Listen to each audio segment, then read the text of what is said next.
All right, settle in, because tonight we're not just cracking open a history book, we're busting down the medieval equivalent of an unlisted server room. We're dropping into the deep, sun-baked valleys and these truly gnarly mountain strongholds of 12th century Persia and Syria. Picture it.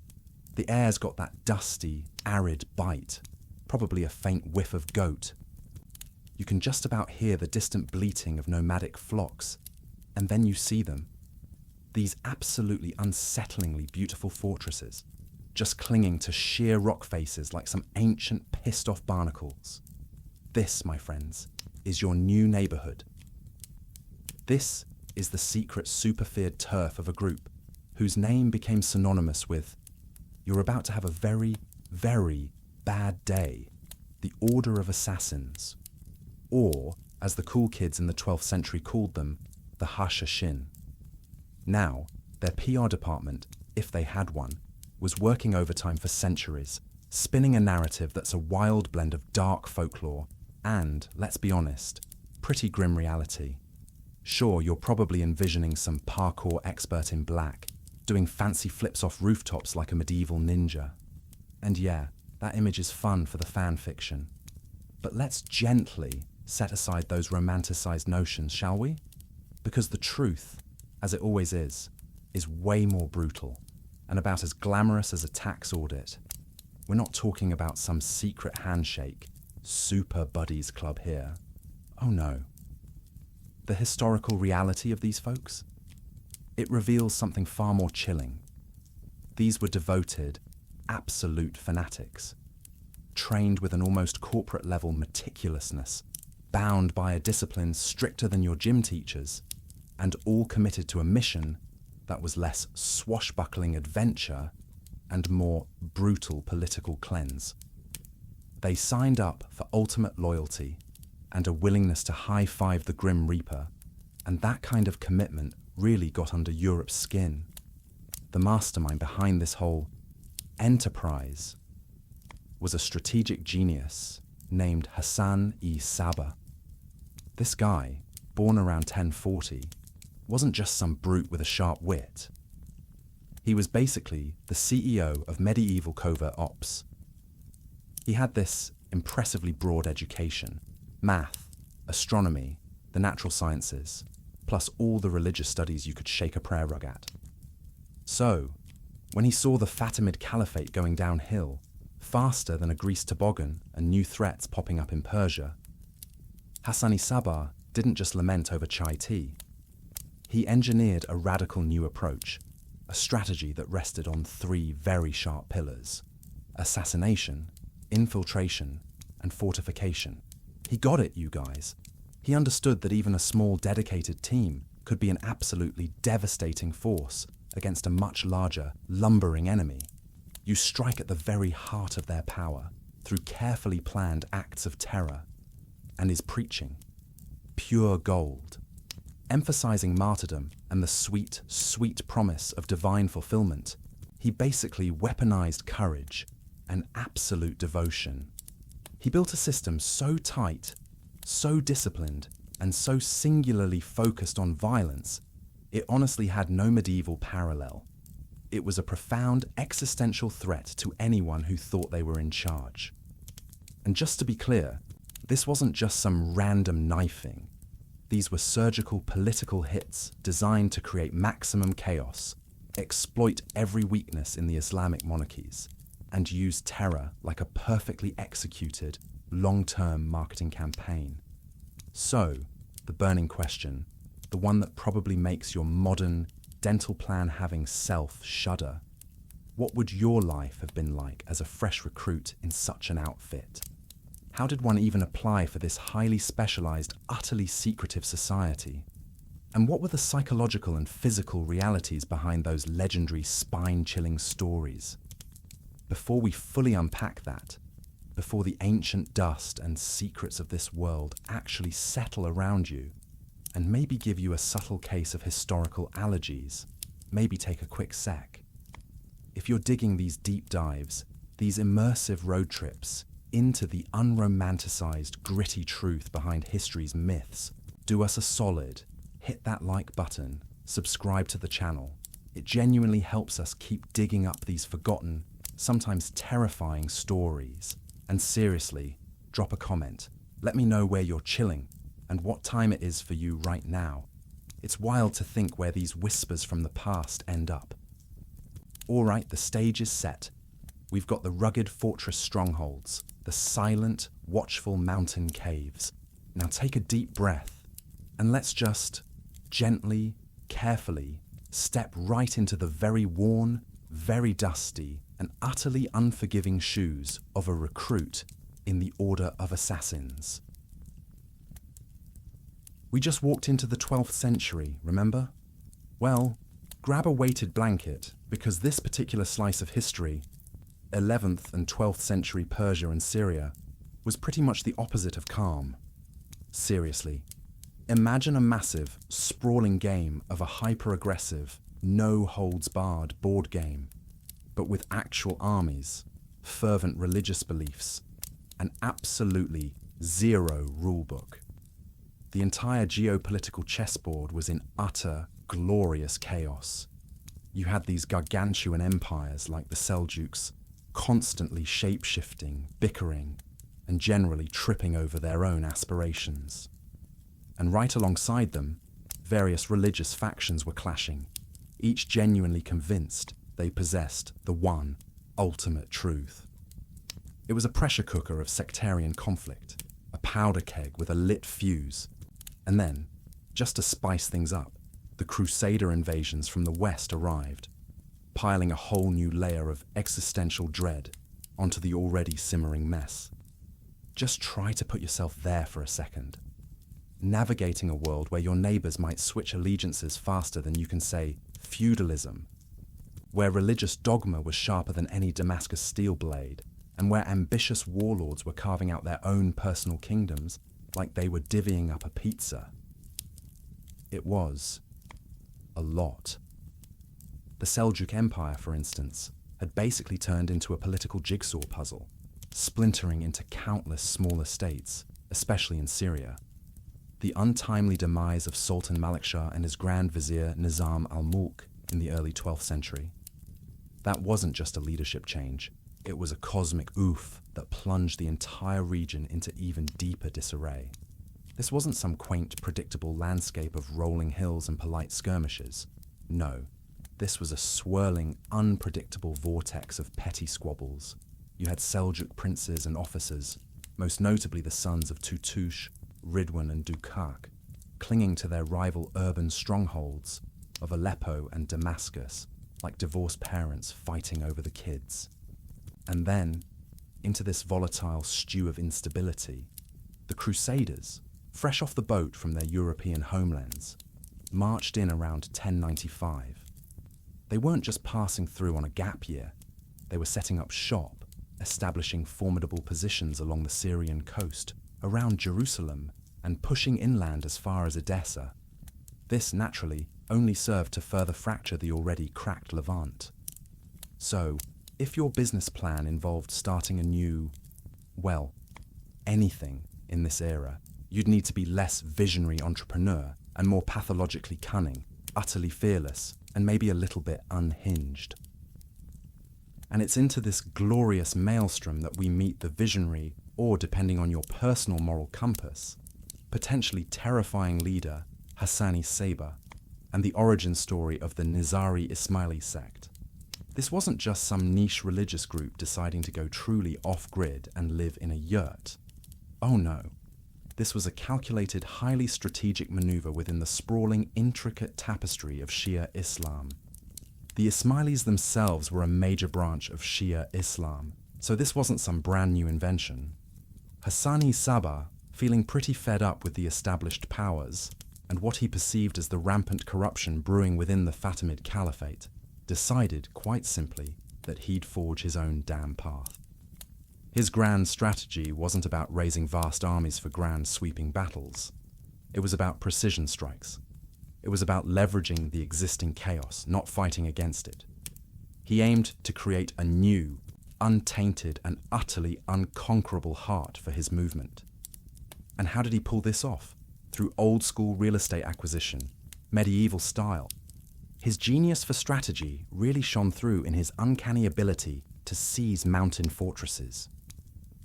He eyed Alamut, a truly formidable castle perched high in the Elburz Mountains of Persia, like a Silicon Valley startup eyeing prime commercial space in downtown San Francisco.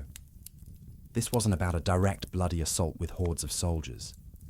It was about infiltration, about the sublime art of patience. He dispatched his Da'is, essentially his highly persuasive missionaries, to subtly convert the existing garrison from the inside. Imagine the slow, creeping shift in loyalty, the quiet, almost undetectable whispers in the night, until the very defenders of the castle were secretly pledging allegiance to a new, unseen master. It was less a takeover, more a gentle, spiritual co-option. By 1190, Alamut was his, and it wasn't a one-off. Capitalizing on the sheer disarray of the Seljuk state, they expanded their reach, quietly acquiring other strategic locations like Girdku in 1096, whose governor, it turns out, was a secret Ismaili convert. Talk about thinking ahead. These weren't random acts of territorial aggression. These were meticulously planned operations designed to secure unassailable islands of influence, providing them with bases that were practically impregnable. Alamut, in particular, became the undisputed central authority, the pulsing, strategic heart of the Nizari Ismaili state. So what was the grand plan? What were they really trying to achieve with all this fortress grabbing and clandestine conversion? This wasn't just a simple game of medieval territorial expansion. Oh no, the order had deeply intertwined goals, both religious and profoundly political. From a religious standpoint, they passionately sought to spread the influence of the Nizari Ismaili branch of Shia Islam, which they truly believed was the one true, divinely ordained path. They saw the dominant mainstream Sunni powers, the Abbasid Caliphate and the Seljuk Sultanate, as nothing short of usurpers and heretics.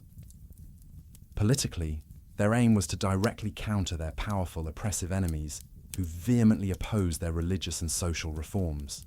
They weren't fighting for land in the traditional sense. They were fighting for an idea, for a very specific, pure spiritual and socio-political order. And they were absolutely unafraid to employ the most radical methods imaginable to get there. Which, naturally, leads us to the terrifying core of their operational strategy: secrecy, terror, and psychological warfare. Imagine being a small, isolated sect, constantly surrounded by legions of hostile, overwhelmingly larger forces. Winning a conventional war was off the table from day one. So, what do? You change the rules of the game entirely. Instead of lining up armies on vast, dusty battlefields, they perfected the fine art of the targeted strike. It wasn't about brute force. It was about creating so much pervasive fear and gnawing uncertainty that their enemies would be effectively paralyzed. The assassination of key figures wasn't just about removing a thorn in their side. It was a public, chilling declaration. A message delivered with the cold, steel-kissed point of a dagger. The murder of the incredibly powerful vizier Nizam al-Mulk in 1092, for example, didn't just rattle the Seljuk realm. It sent seismic shockwaves through it, a stark, undeniably ruthless demonstration of the assassin's reach. Secrecy was their lifeblood. They moved like ghosts in the shadows, their agents often blending so seamlessly into ordinary society that you wouldn't even know they were there until the precise final moment of impact. This wasn't cloak and dagger for dramatic effect or theatrical flair. It was pure, unadulterated survival. If their intricate network was ever exposed, the entire order would simply cease to exist. Terror was their weapon of choice, not just through the physical act of assassination, but through the sheer, impenetrable mystery that surrounded them. The psychological toll, the gnawing dread of knowing that any seemingly ordinary person could be an assassin, ready to strike at any moment, kept their powerful enemies in a constant state of high alert. It was an absolute masterclass in asymmetrical warfare, allowing a small, hyper-dedicated group to wield disproportionate, terrifying influence in a world that fundamentally wanted them eradicated. They didn't just survive the political chaos, they exploited it. In fact, their tactics often generated it, allowing them to subtly extend their control over both valuable territory and the shifting loyalties of petty rulers and unsuspecting common folk. This brilliantly allowed them to prosper even when the larger empires were struggling, constantly tripping over their own feet. Amidst the relentless chaos of warring factions and unexpected crusader incursions, the Nizari assassins became incredibly adept at playing one side against another, striking tactical alliances with stunning precision, all while meticulously maintaining their own distinct, frankly formidable power base. They were, in essence, the ultimate wildcard in a deck already overflowing with them, and for a period, their terrifying rise was undeniable. Okay, so we've navigated the medieval geopolitical minefield, right? Now let's zoom in, weigh in, and get into the truly unsettling HR department of the Order of Assassins. Forget your modern recruitment fairs. No smiling faces, no branded pens, definitely no join the team platitudes. This was less a noble calling and more a grim, disturbingly meticulous process of human acquisition. Think of it as a corporate headhunting operation, but for little blank slates, with a very unsettling ethical framework. So how exactly did they scout for raw talent? Well, you weren't going to find a LinkedIn posting for aspiring assassin, must be loyal, disposable, and under 10. Instead, the Order's shadowy network cast a wide, almost invisible net across the region, diligently scouting for children. The criteria. They were often simply described as stout and healthy. Not exactly future leaders with strong communication skills, is it? These were almost always boys, and their entry into the Order came through various, let's call them, non-traditional means. Sometimes they were literally purchased from their parents. Imagine that transaction. The ultimate, non-refundable investment. Other times, they were orphans, perhaps foundlings, kids with no other perceived options. And occasionally, though this always hits different, they came from families so utterly devoted to the cause, so convinced of its divine righteousness, that they voluntarily offered their sons to the Order. Just take a moment to absorb that. Your entire future, your very existence, becoming a piece of tradable currency in this cold, precise system. No negotiation, no return policy. The moment you stepped over the threshold into their world, your past life, your former identity, everything you thought defined you, obsolete, instantly irrelevant. Consider it the original, most extreme form of forced digital detox, centuries before anything resembling an actual screen existed. You were utterly, completely cut off from the outside world. Your new residence would be nestled high within the formidable, often cloud-shrouded walls of a mountain fortress like the legendary Alamut, or in one of the Order's other secret and delightful places. And when I say delightful, please don't picture sun-drenched courtyards and soothing aromatherapy. These were meticulously controlled environments, every stone, every passage, every window, designed with a singular, unyielding purpose: indoctrination. You saw no one but your designated teachers, your designated masters, and your fellow recruits. Absolutely no one else. Letters home, a quaint, forgotten delusion. News from the outside world, a carefully filtered, highly curated trickle at best. This wasn't just physical isolation. It was a methodical, psychological erasure. Your memories, your ingrained loyalties, your very sense of self, all were systematically scrubbed clean, like a hard drive being wiped, leaving behind a perfectly blank slate. And onto that slate, the order would meticulously, relentlessly, write its new, singular narrative. Every sensation, every sight, every sound, every whisper of wind outside your window was now filtered, controlled, and repurposed to serve one overarching, undeniable cause. You were constantly surrounded by others, embarking on the exact same path, creating a unique, airtight ecosystem of shared experience and singular purpose. No room for individuality, certainly no room for doubt. Now, understand this. The initial phase of their training wasn't about breaking your body, not yet anyway. It was about meticulously, utterly breaking your will. The Order's indoctrination began with an intense, pervasive psychological pressure campaign, a relentless barrage designed to instill absolute, unquestioning obedience. Resistance wasn't just futile, it was an irrelevant concept, a word that would cease to have meaning for you. From the earliest age, and this started early, you were taught, relentlessly, hypnotically, to obey the directives of your Lord, the Sheikh, in every single word and command. Imagine growing up with a mantra pounded into your very bones, that your salvation, your very spiritual existence, your ultimate destiny, depended entirely on your unwavering, total compliance. You were made to believe utterly that if you dared to resist his will in anything, even the smallest, most insignificant thought, you simply could not be saved. Salvation denied. Every single routine, every lesson, every interaction, every sparse meal was carefully calibrated to reinforce this singular, overriding truth. Life inside these formidable strongholds was disciplined to an extreme, almost ascetic degree. Hassan-i Sabbah himself, the supreme commander, famously banned frivolous activities like wine consumption and musical entertainment from Alamut. It wasn't just about fostering a Spartan discipline.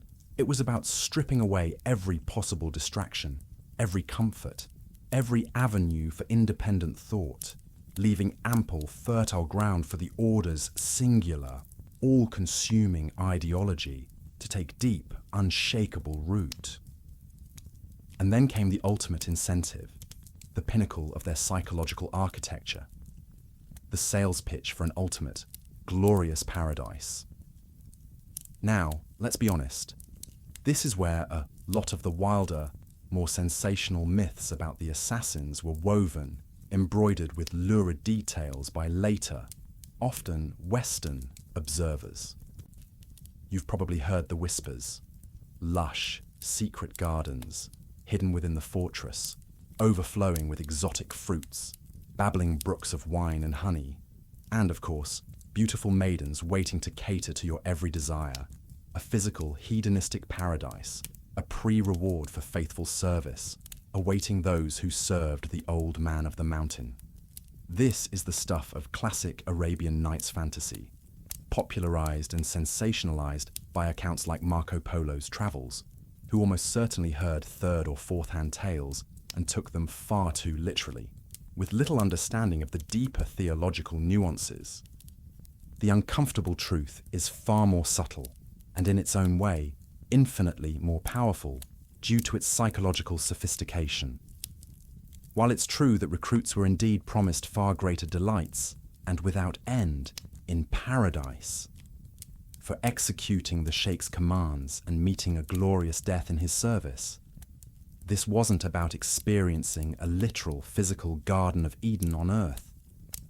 Modern scholarship, and even contemporary Muslim sources from the period, are pretty clear on this. The idea of a physical pleasure garden, complete with drugs for manipulation, as a systematic part of their recruitment or conditioning, is largely a myth.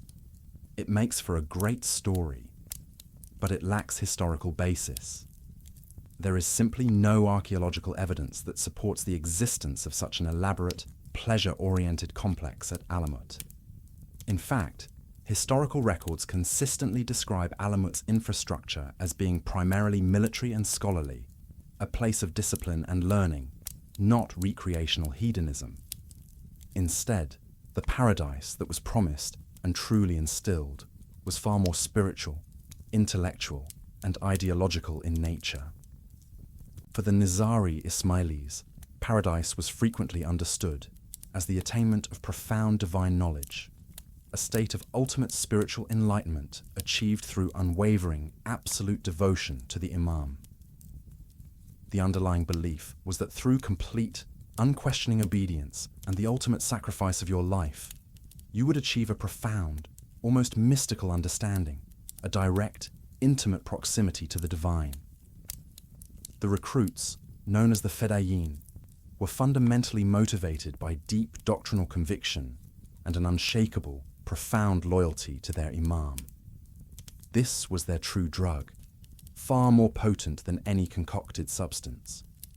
This was a highly sophisticated program of psychological conditioning, aligning your personal will so utterly and completely with the Sheikh's, truly believing that your death in his service transcended any earthly pain or pleasure, and instead led directly to a sublime spiritual state.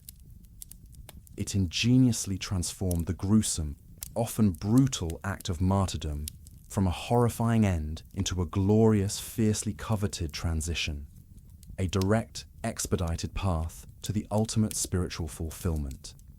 This profound, deeply embedded ideological training, infinitely more subtle and powerful than any mythical garden, was the true bedrock of their early psychological conditioning, etching an unshakable, unwavering loyalty onto the deepest reaches of your very soul. So, we've covered how the Order basically wiped your hard drive clean and then rewrote your operating system with their specific brand of fanaticism.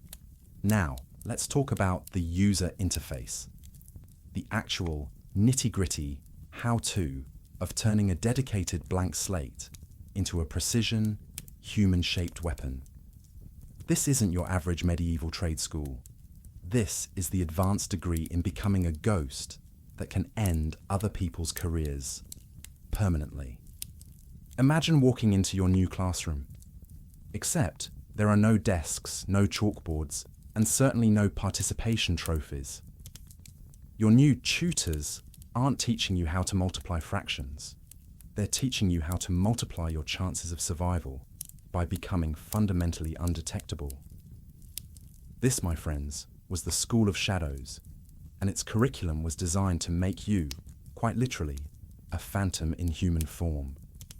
Every single muscle fiber, every sinew, every breath would be refined, not for brute strength, because that's what dullards relied on, but for hyper-efficiency, for an agility that bordered on the supernatural.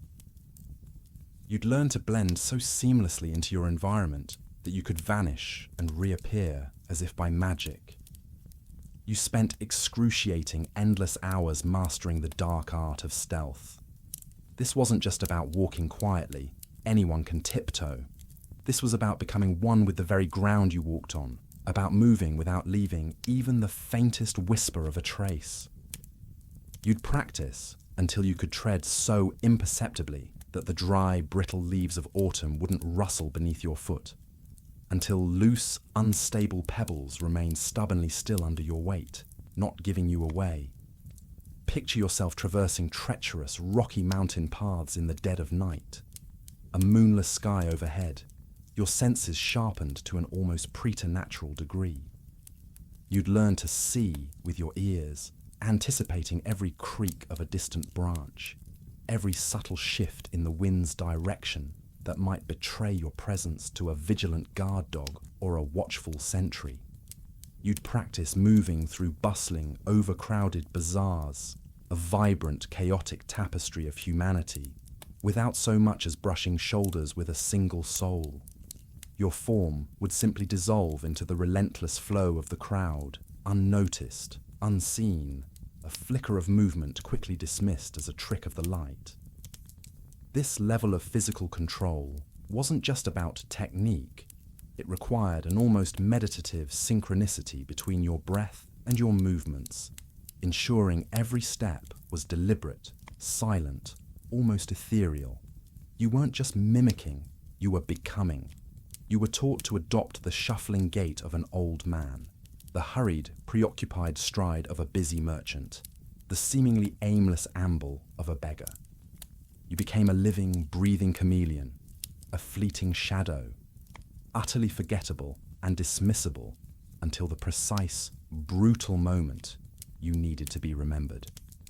This relentless practice ensured that your physical presence could be turned on or off, like a switch, allowing you to materialize when needed and vanish into thin air. And the mountains, those unforgiving, towering giants, they weren't just scenery. They were your personal, all-encompassing gym and your sternest, most demanding classroom. Climbing naturally was absolutely paramount. We're not talking about a casual rock climbing wall at a modern gym. This was about mastering the vertical world in all its terrifying glory, becoming as comfortable clinging to a sheer, unforgiving rock face as you were walking on flat ground. You'd spend hours, days, weeks learning to find purchase on the most impossibly precarious ledges, to instinctively test the stability of every handhold, your fingers becoming strong and calloused like leather, your muscles burning with a perpetual, deep ache from the effort. You'd practice ascending and descending silently, moving with the fluid, almost liquid grace of a sleek mountain cat, using ropes, simple, almost crude grappling hooks hammered out over years of accumulated knowledge, or, more often than not, just your bare, raw hands and feet. This wasn't some recreational extreme sport. It was a fundamental, non-negotiable skill for both survival and infiltration. It granted you access to places no ordinary person could ever dream of reaching, vantage points from which to meticulously observe, precisely plan, and then, brutally, decisively, strike. To conquer these heights was to conquer fear itself, to transform the impossible into the routine. Enduring hardship wasn't just a byproduct of your training. It was a central, critical component. You wouldn't be babied, you wouldn't be coddled. Food would be just enough to sustain you, bland, functional, never a feast. Sleep, when it mercifully arrived, would be in the most Spartan, unforgiving conditions. You'd be deliberately exposed to the elements, learning to withstand the biting, raw chill of the mountain nights that seeped into your bones, and the searing, relentless heat of the midday sun that threatened to bake your brains. This wasn't gratuitous cruelty for its own sake, but a finely tuned, deliberate, toughening process. It was designed to build an unyielding resilience, to harden your mind and body against discomfort, against pain, against the gnawing pangs of deprivation. Because an assassin, a truly dedicated fidei, couldn't afford to be distracted by a rumbling stomach or aching limbs when the singular, paramount mission demanded absolute, laser-like focus. You'd learn to conserve energy, to push far past what you thought were your perceived physical and mental limits, to unearth a deep, quiet, almost frightening reservoir of strength within yourself that you never knew existed. This chilling ability to suffer in uncomplaining silence, to keep your focus terrifyingly sharp, even when your body screamed in relentless protest, would become a defining, terrifying hallmark of your elite training. But pure, physical prowess, even when cloaked in shadow, was only one side of the coin. The other, arguably far more crucial, half lay in the relentless sharpening of your mind and the cultivation of an astonishing array of intellectual and social skills. These talents would allow you to disappear not just physically, but socially, to become a phantom woven directly into the very fabric of society itself.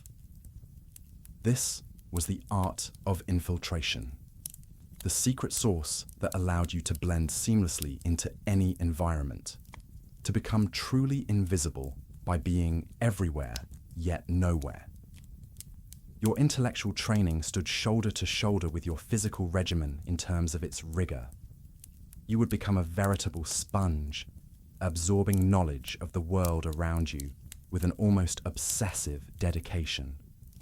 Language acquisition wasn't a quaint elective you took to broaden your horizons. It was quite literally a matter of life and death, mission success or brutal failure. You would learn multiple languages, the intricacies of Arabic, the poetic cadences of Persian, the blunt force of Turkish, perhaps even some of the diverse local dialects spoken by the Christian populations or the Crusader invaders. But it wasn't just about memorizing vocabulary or conjugating verbs. It was about mastering the accents. You'd practice inflections, the subtle, almost imperceptible nuances, the regionalisms that immediately marked a native speaker from a clumsy outsider. You would master the customs of different regions, the unspoken rules and social cues of vastly different social strata. How would a bustling merchant from Aleppo properly greet a revered scholar from Baghdad? What were the precise, unspoken rules of etiquette within a rigid Seljuk court, or, God forbid, among a boisterous group of rough-hewn Frankish crusaders? You'd delve deep into their varied religions, dissecting their holy texts, understanding their often complex social hierarchies, their deepest fears, and their most cherished aspirations. This was, in essence, deep-cover espionage training, centuries, if not millennia, before the term had ever been conceived. You'd be meticulously taught the profound art of disguise, not just about slipping into different clothes, but about becoming the entire character you portrayed.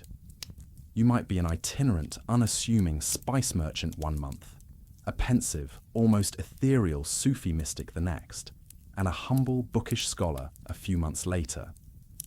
You'd learn to perfectly adopt their specific mannerisms, their precise postures, their nuanced ways of thinking, to truly inhabit their skin. This demanded a profound degree of observation, a terrifyingly keen empathy, and an almost superhuman psychological adaptability. You learn to read people's subtle tells, to understand their underlying motivations, to instinctively identify their Achilles' heels, and then, without a shred of hesitation, to exploit them for the Order's aims. The ultimate goal was to render yourself utterly invisible by becoming everyone. You were transformed into a living, breathing human key, capable of unlocking any social door, gaining undetected entry to any inner circle, no matter how exclusive or fortified. This level of sustained psychological discipline, of constant, high-stakes role-playing and deeply ingrained deception, was a mental burden few could ever truly bear. But for a Frai, it wasn't merely important, it was absolutely essential. Your chilling ability to extract critical information, to gain unshakable trust where none should have been given, would often be the crucial, defining line between mission success and a brutal, yet coveted, martyrdom. Now let's turn our attention to the weapon itself. When you conjure an image of an assassin, what's the first thing that springs to mind? It's rarely a long-range bow, an anonymous vial of poison, or a hulking sword. No, it's almost universally a dagger. And there, etched into that choice of weapon, lies a profound, almost liturgical reason. For the assassins, the dagger wasn't just a mere tool of convenience, it was an extension of their very faith, a gleaming symbol of their unwavering, absolute devotion, a weapon imbued with a chilling spiritual significance. Their philosophy was rigidly rooted in the close contact kill. This wasn't about detached impersonal violence, the kind you could commit from a safe distance. This was intimate, it was deliberate, it was terrifyingly personal. To meticulously approach your target, often in the glaring light of day, surrounded by their retinue of bodyguards, and then to deliver the fatal blow face to face, required an almost suicidal, incomprehensible courage. This horrifyingly close encounter transcended mere murder. It transformed the act into a chilling form of ritual sacrifice, a public spectacle designed to deliver a clear, utterly chilling message. The Fedayeen would often, almost ceremonially, leave their signature dagger plunged deep into the victim's heart, or sometimes prominently displayed on their corpse, a bloody, undeniable signature, a chilling, indelible calling card. It was a stark, brutal testament to their absolute, unwavering resolve, their utter disdain for their own ephemeral lives, and their terrifyingly unshakable conviction that their ultimate sacrifice would be gloriously rewarded in the luminous afterlife. The deliberate, unwavering prohibition on the use of poison or ranged weapons like bows and arrows further underscores this profound philosophical choice. While undeniably effective, these methods allowed for distance, for a degree of anonymity that the assassins fundamentally rejected. For the true fidei, that distance diluted the raw, terrifying power of the act. A clever poisoner or a skilled archer could often slip away into the shadows, their identity unknown, their act simply a crime. But the assassin, often making no attempt whatsoever to flee, embracing their preordained fate, transformed the assassination into a profoundly public, almost sacred act of martyrdom. It was proof, undeniable, bloody proof of the kill, not just to the secretive order, but to the entire world itself. It was a terrifying statement, a grim prophecy delivered unblinkingly, face to face. You cannot hide. You cannot escape your destiny before the will of the Sheikh. This absolute, unshakable certainty in the gruesome outcome, this chilling willingness to embrace their own fated death for the cause, was central to their profound psychological power over their enemies. It wasn't merely about eliminating a strategic enemy, it was about demonstrating divine authorization, about showing the world the uncompromising, inevitable will of the Nizari Ismaili faith. The very act of plunging that dagger was a profound, visible declaration of faith and an irreversible, absolute commitment to the sacred cause. But perhaps the most truly challenging, the most existentially demanding aspect of your comprehensive training wasn't any single physical skill, nor any particular intellectual discipline. It was its unending, pervasive, inescapable nature. This wasn't a standard course with a clear beginning and a clearly defined end. No celebratory graduation date that marked your freedom and entry into the real world. No, for the fidei, for the assassin, training was a constant, permeating, all-consuming state of being. You simply were the drill. It infused and permeated every single aspect of your existence, from the simplest, most monotonous meal to the most complex, high-stakes infiltration exercise. It became your very breath. Harsh discipline, therefore, was not merely a punitive measure, not simply a way to enforce rules. It was a finely honed tool, a constant, abrasive sharpening stone for your already honed edge. Every single deviation, every flicker of hesitation, every nascent sign of independent thought that even subtly contradicted the order's absolute teachings was met with swift, uncompromising, often brutal correction. This wasn't just physical punishment, though that could certainly be enacted with terrifying efficiency. It was a relentless, constant mental pressure, ensuring that your will remained perfectly aligned with the Sheikh's, your obedience absolute, total, unquestioning. You were perpetually being observed, constantly being evaluated.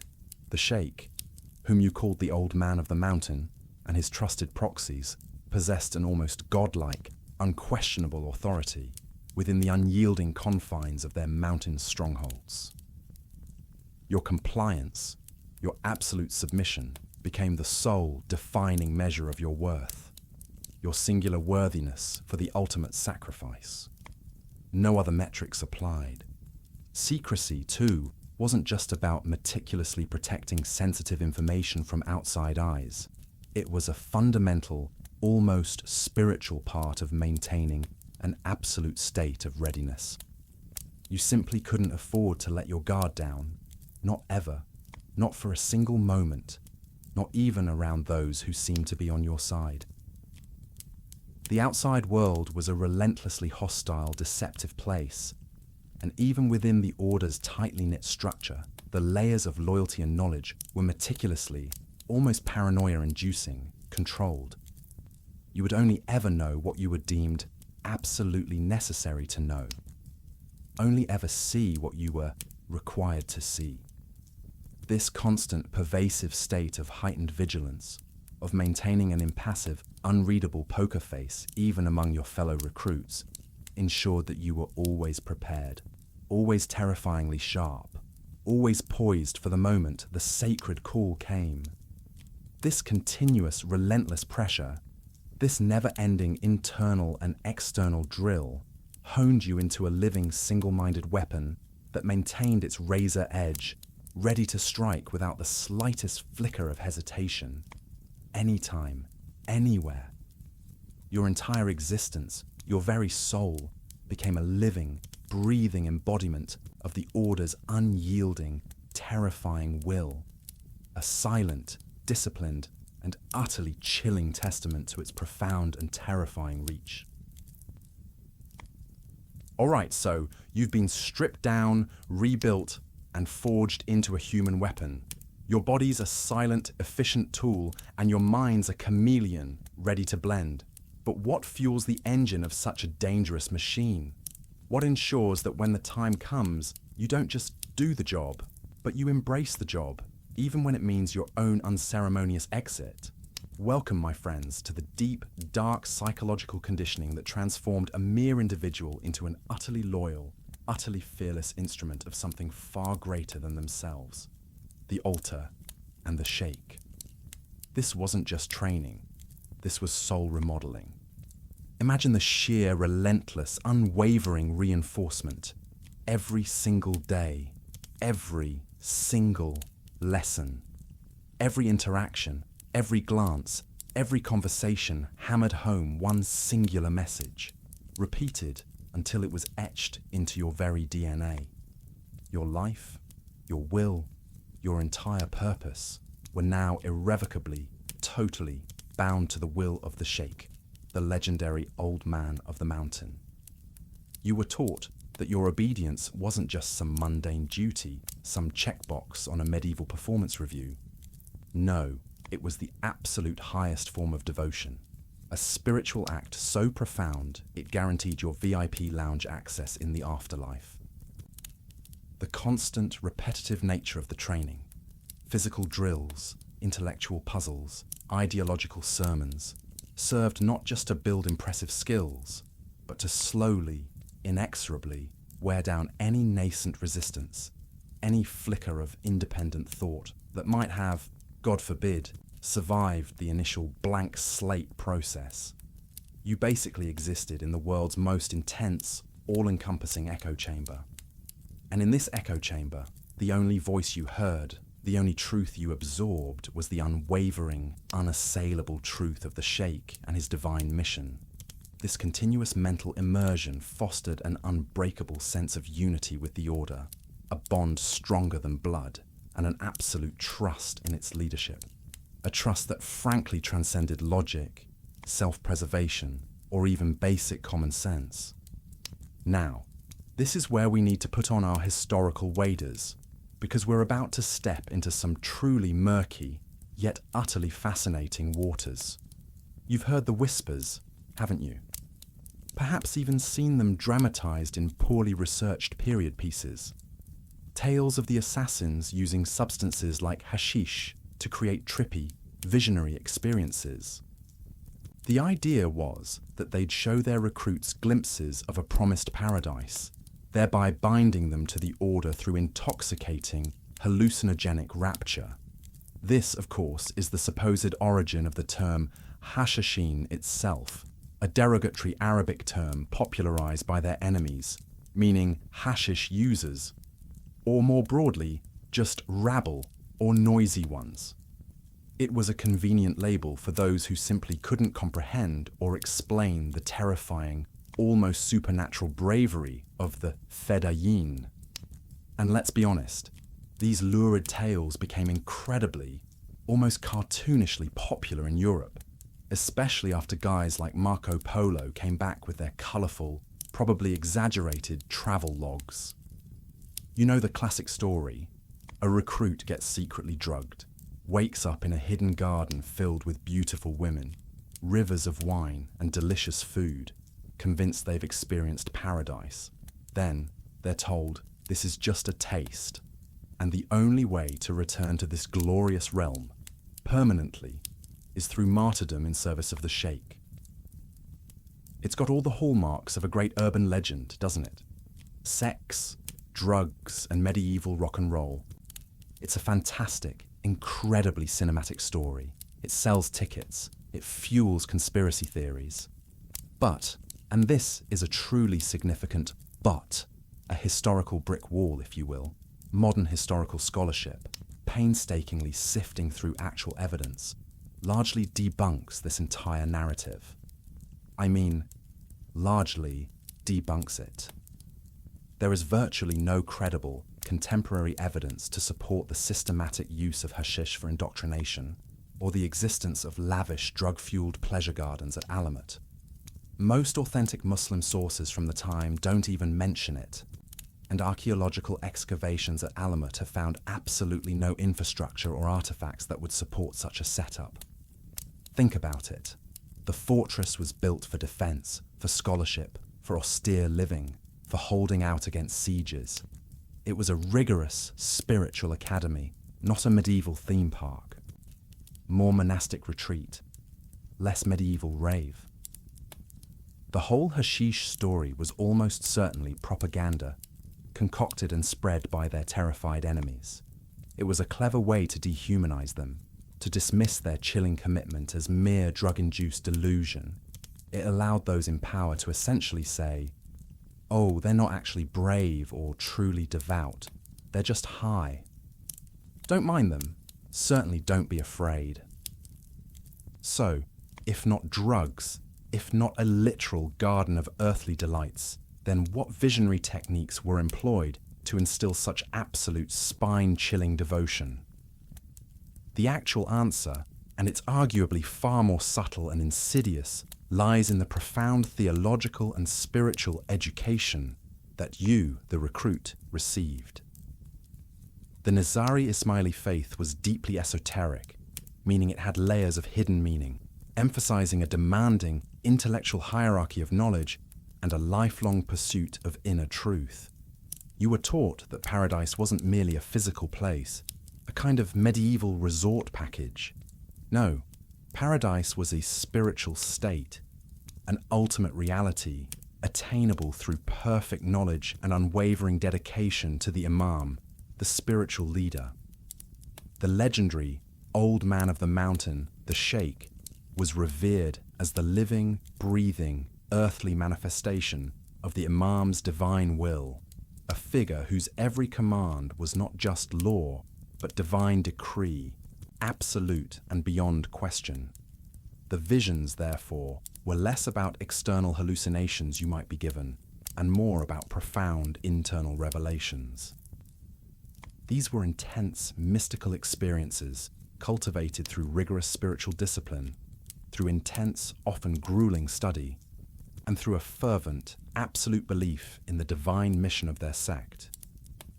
You were taught that through complete, unquestioning obedience and willing, joyful self-sacrifice, you could achieve a profound esoteric understanding, attain hakikat, the ultimate spiritual reality, and achieve true, intimate proximity to the divine presence itself.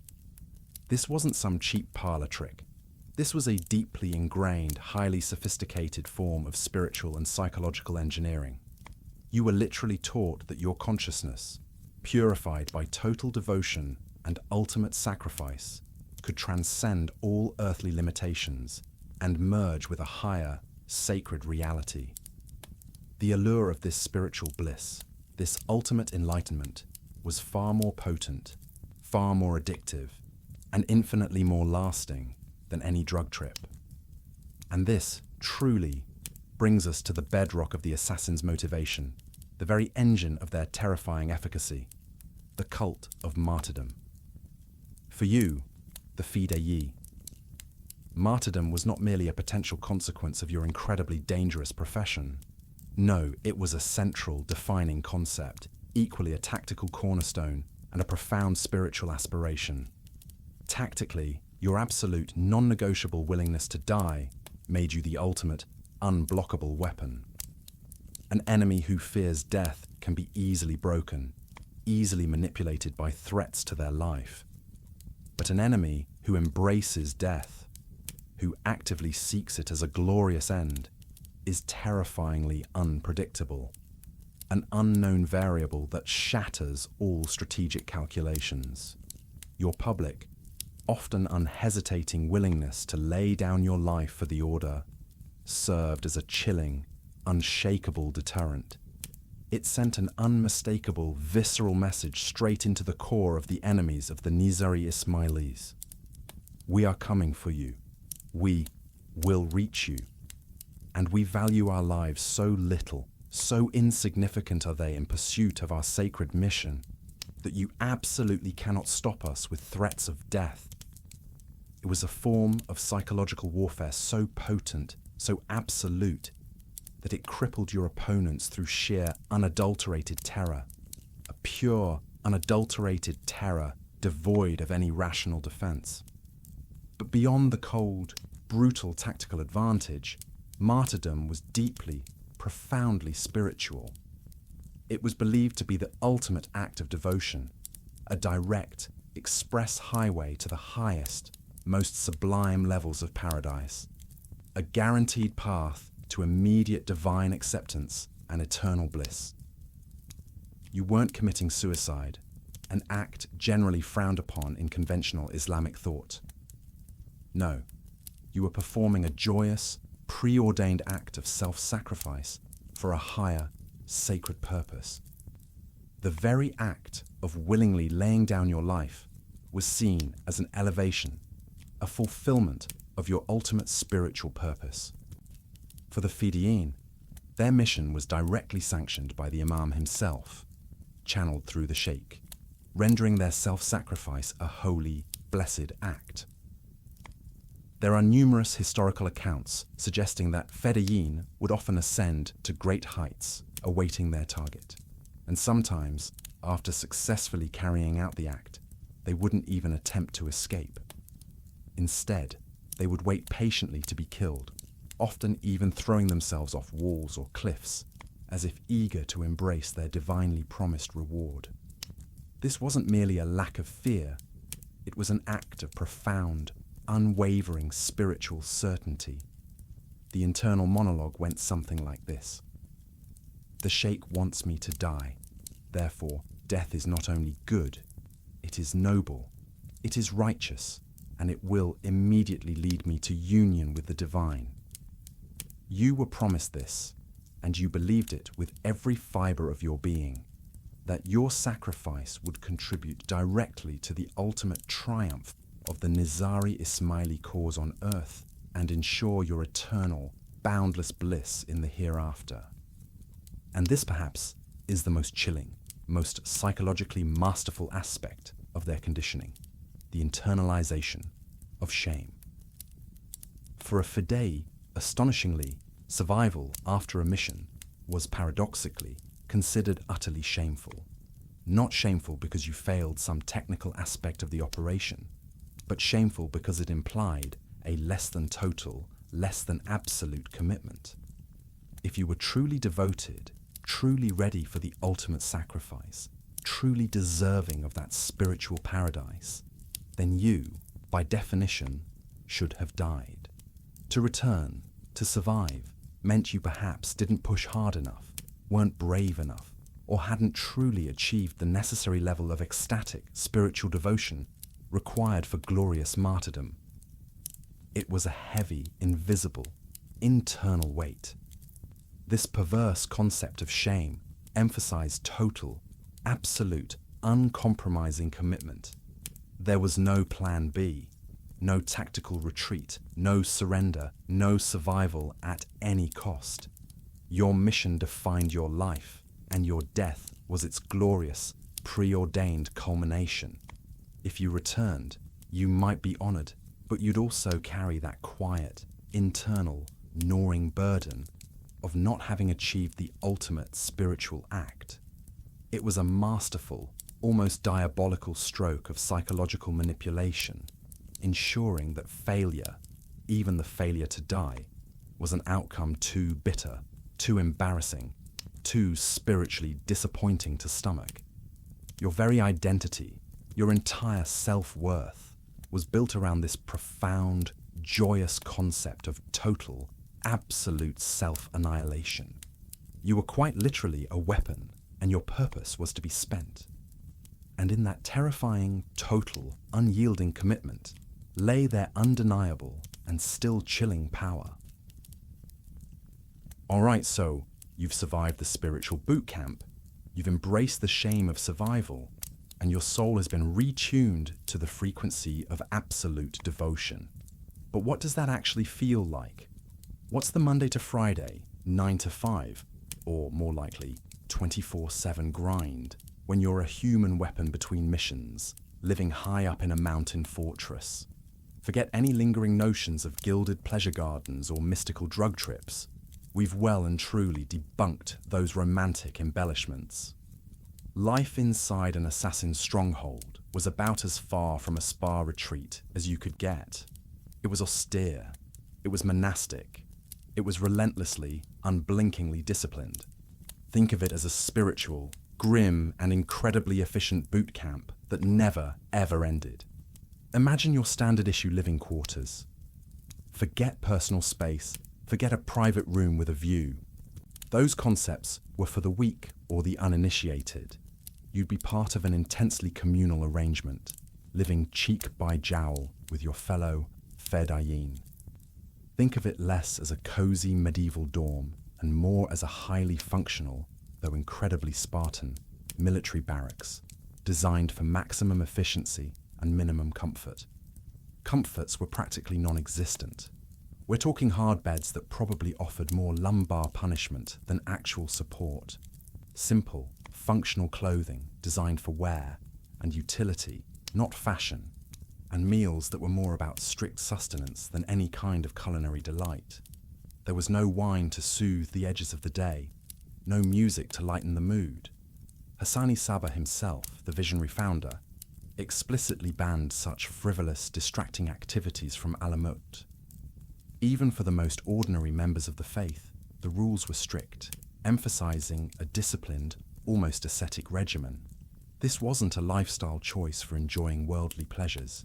It was a ruthless program designed to purify your soul, strip away all distractions, and relentlessly sharpen your focus for the all-encompassing divine mission. Every single, minute aspect of communal living was meticulously crafted to strip away any residual attachment to worldly possessions or fleeting joys, to foster an absolute, homogeneous collective identity, and to constantly, relentlessly reinforce a mindset of total self-denial and unwavering commitment. You ate together, you trained together, you studied together, and you likely slept in close, uncomfortably shared proximity, a continuous, palpable reminder that your individual existence was utterly secondary, utterly subservient to the grand sweep of the collective. No me in team here, folks. And this wasn't some seasonal retreat you signed up for, a short program with a clear end date. This was an everyday, every hour, constant, unrelenting state of readiness. You weren't just a soldier in some earthly army. You were a soldier of God, constantly poised for immediate and lethal action. The fortresses themselves, by their very nature, were situated in remote, often incredibly hostile territories. They were, in essence, islands of Nizari power, precariously surrounded by vast, churning waves of potential enemies. The dominant Seljuks, the intrusive Franks, various rival sects, all looking for any excuse to extinguish you. So, the ability to defend these vital strongholds was paramount, an existential necessity. This meant every single member, regardless of their primary role, had a crucial part to play in their upkeep and defense. Whether it was the grinding labor of repairing a crumbling fortification wall, the meticulous tending to the limited, often parched agricultural plots around the castle, or simply maintaining unwavering vigilance on the ramparts, absolutely everyone contributed. Even the simplest daily chore, like fetching water or preparing a meager meal, likely carried an underlying, pervasive weight of perpetually preparing for the sudden, violent, unexpected. You literally never knew when a massive raiding party might materialize from the horizon, or when the urgent, sacred call for a mission, a glorious martyrdom, might come.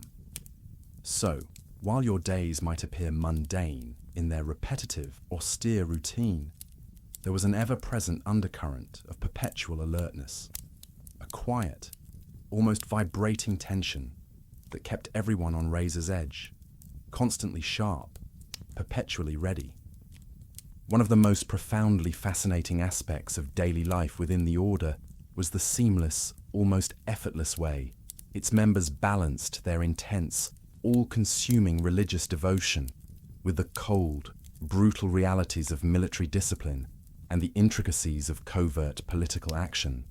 For the Nizari Ismailis, these weren't contradictory forces, two separate paths to be navigated. Oh no, they were deeply, irrevocably intertwined, two sides of the very same sacred coin.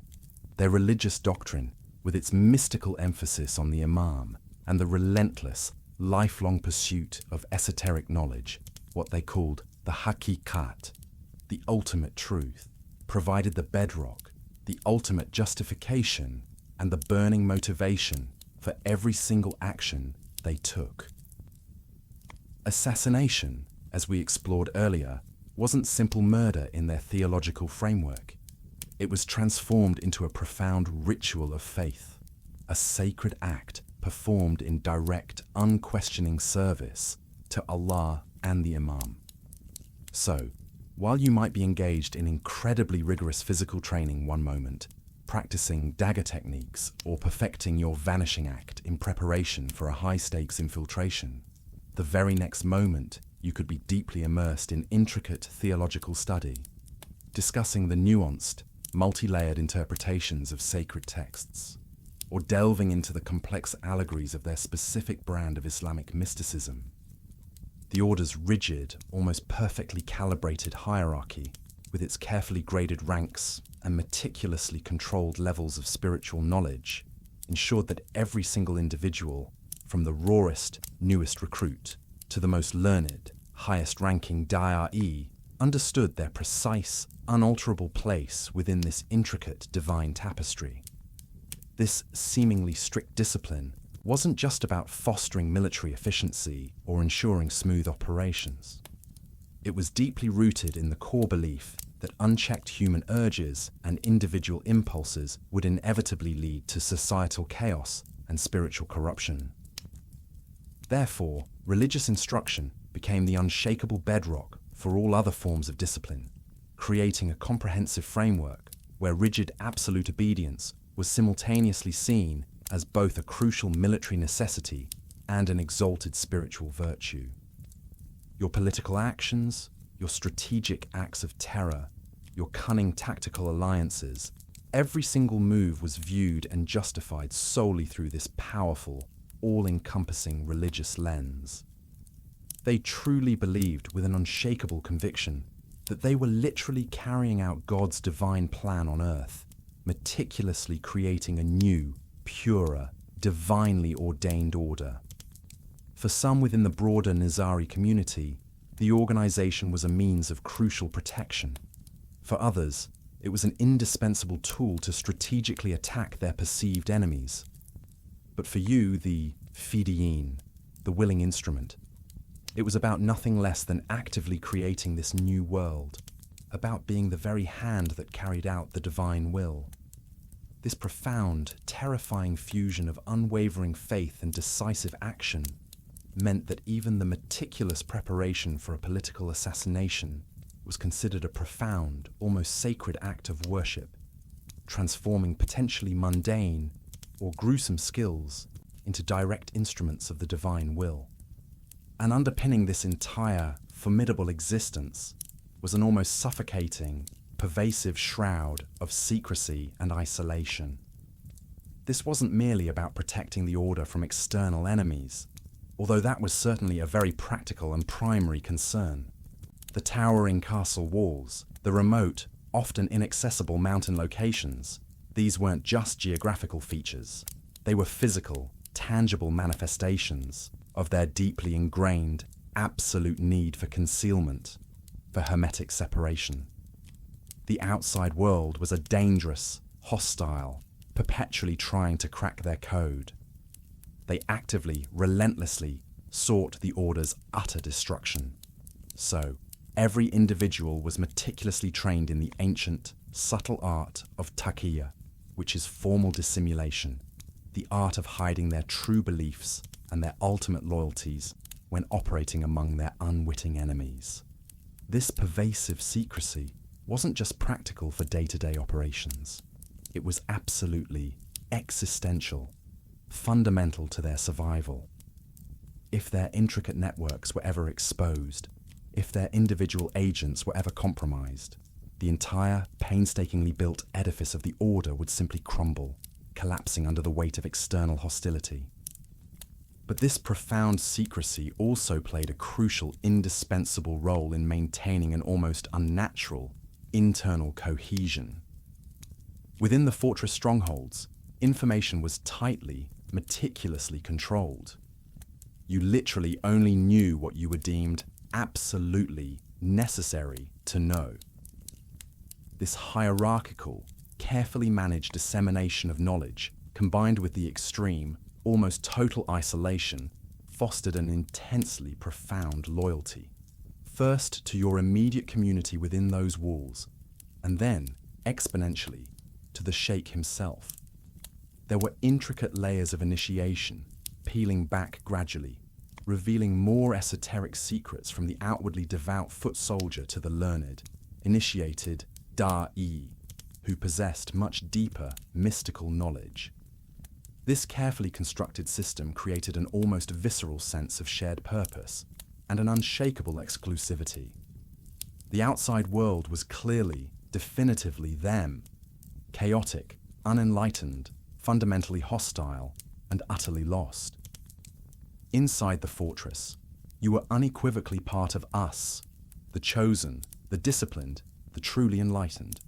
This enforced, almost total isolation forged an unusually robust and vigorous community spirit, a deep-seated self-reliance that allowed them to survive even serious, existential military defeats that would have obliterated lesser organizations. The almost complete lack of direct, unfiltered communication with the outside world, combined with the perpetual, ever-present threat of annihilation, meant that solidarity was not just encouraged as a nice idea. It was an absolute, non-negotiable necessity for every waking moment. Everyone was literally in the same vulnerable boat, high up on a desolate mountain cliff, and their collective, continued survival depended, with every fibre of their being, on their unwavering, absolute unity and their unquestioning adherence to every single one of the Order's core principles. This constant vigilance, this shared, crushing burden of secrecy, bound them together in a way that conventional, worldly armies could only ever dream of.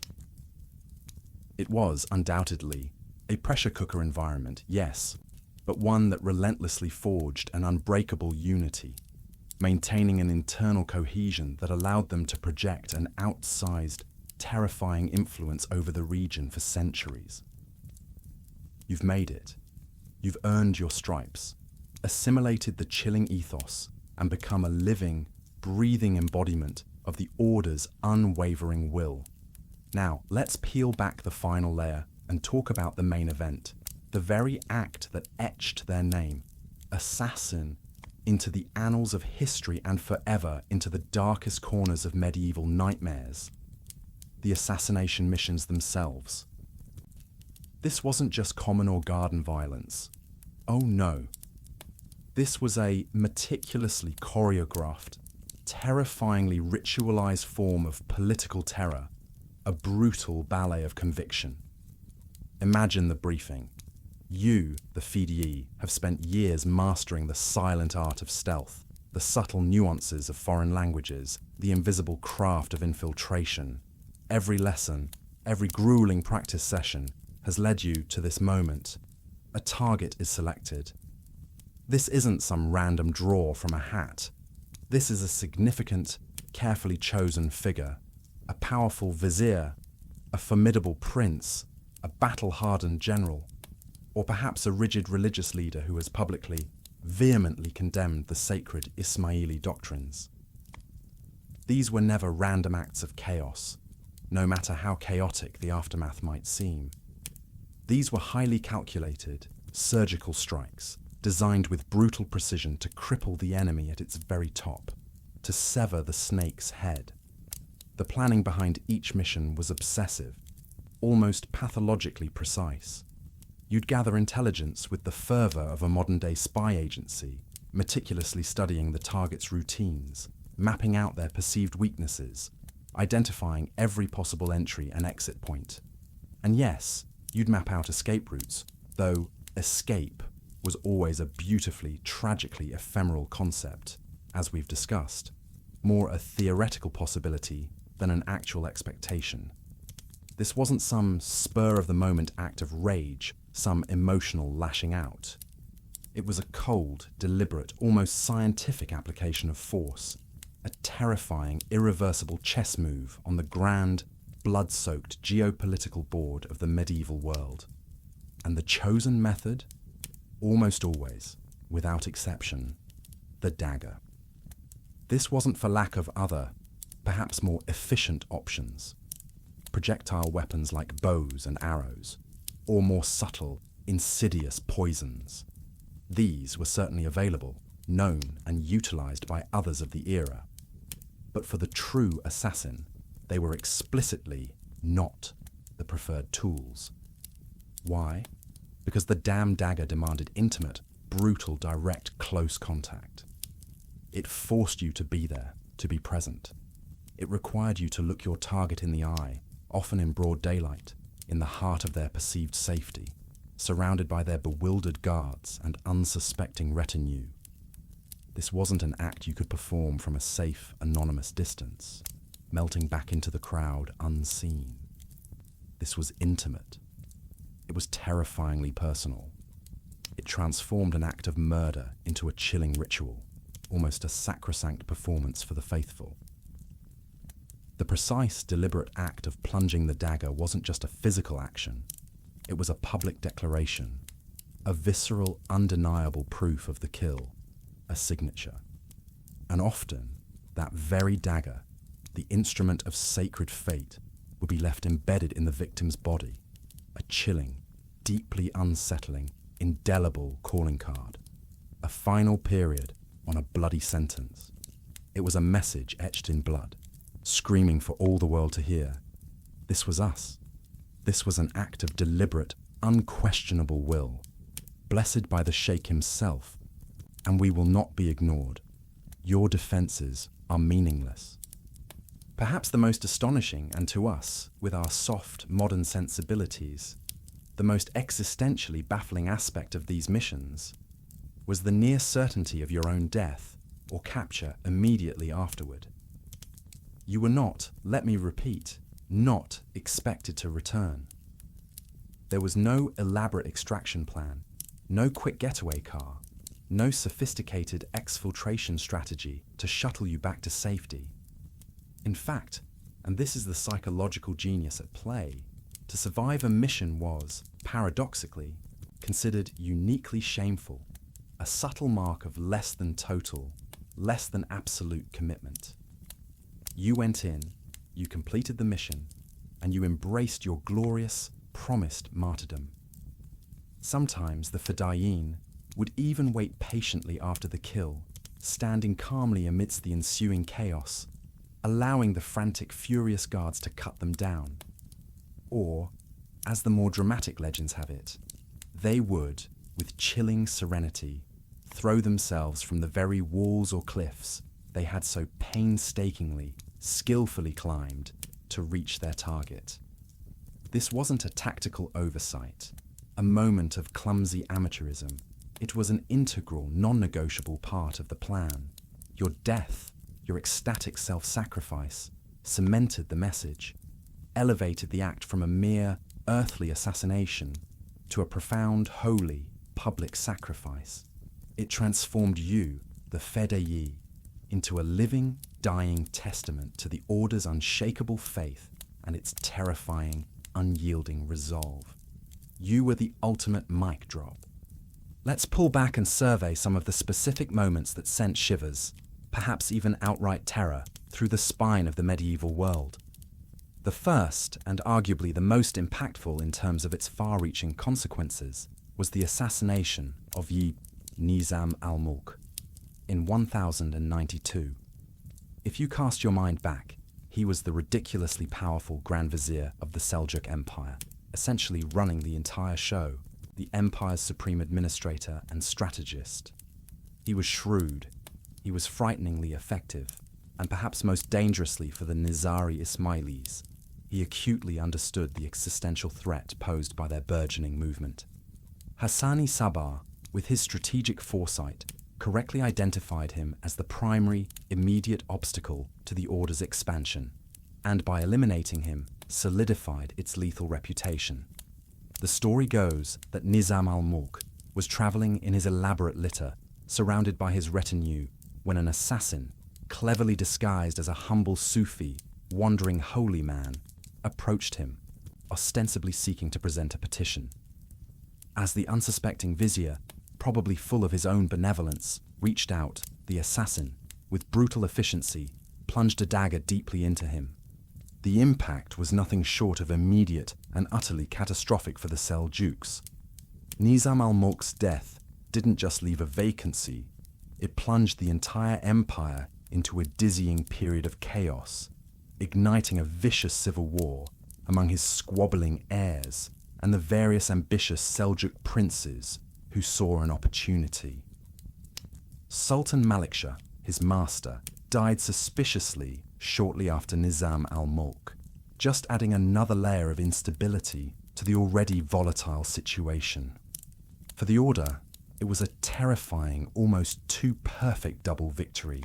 They had eliminated their most formidable opponent, the man who had the foresight and power to truly threaten them, and simultaneously sowed deep mistrust and irreparable division at the very heart of the government they sought to destabilize. Rumors, undoubtedly fueled by the Order's subtle whispers, even circulated that Malikshah himself, consumed by fear of his vizier's growing, perhaps overshadowing power, had secretly orchestrated the killing. This single audacious act, executed by a solitary fedayee with a single dagger, weakened and divided the mighty Seljuk states to such a devastating degree that it inadvertently created a crucial, gaping power vacuum. This vacuum, in a twisted, indirect way, literally paved the path for the astonishing success of the First Crusade just a few short years later. Suddenly, the Latin Knights had a much, much easier time establishing their precarious foothold in the Levant, precisely because the Muslim world was too profoundly busy fighting and often destroying itself. Fast forward a few decades, and the assassins were proving their lethality wasn't confined to their Muslim enemies. They were equally busy and equally effective in Syria. In 1152, they claimed their first truly significant Frankish or Crusader victim, Count Raymond II of Tripoli.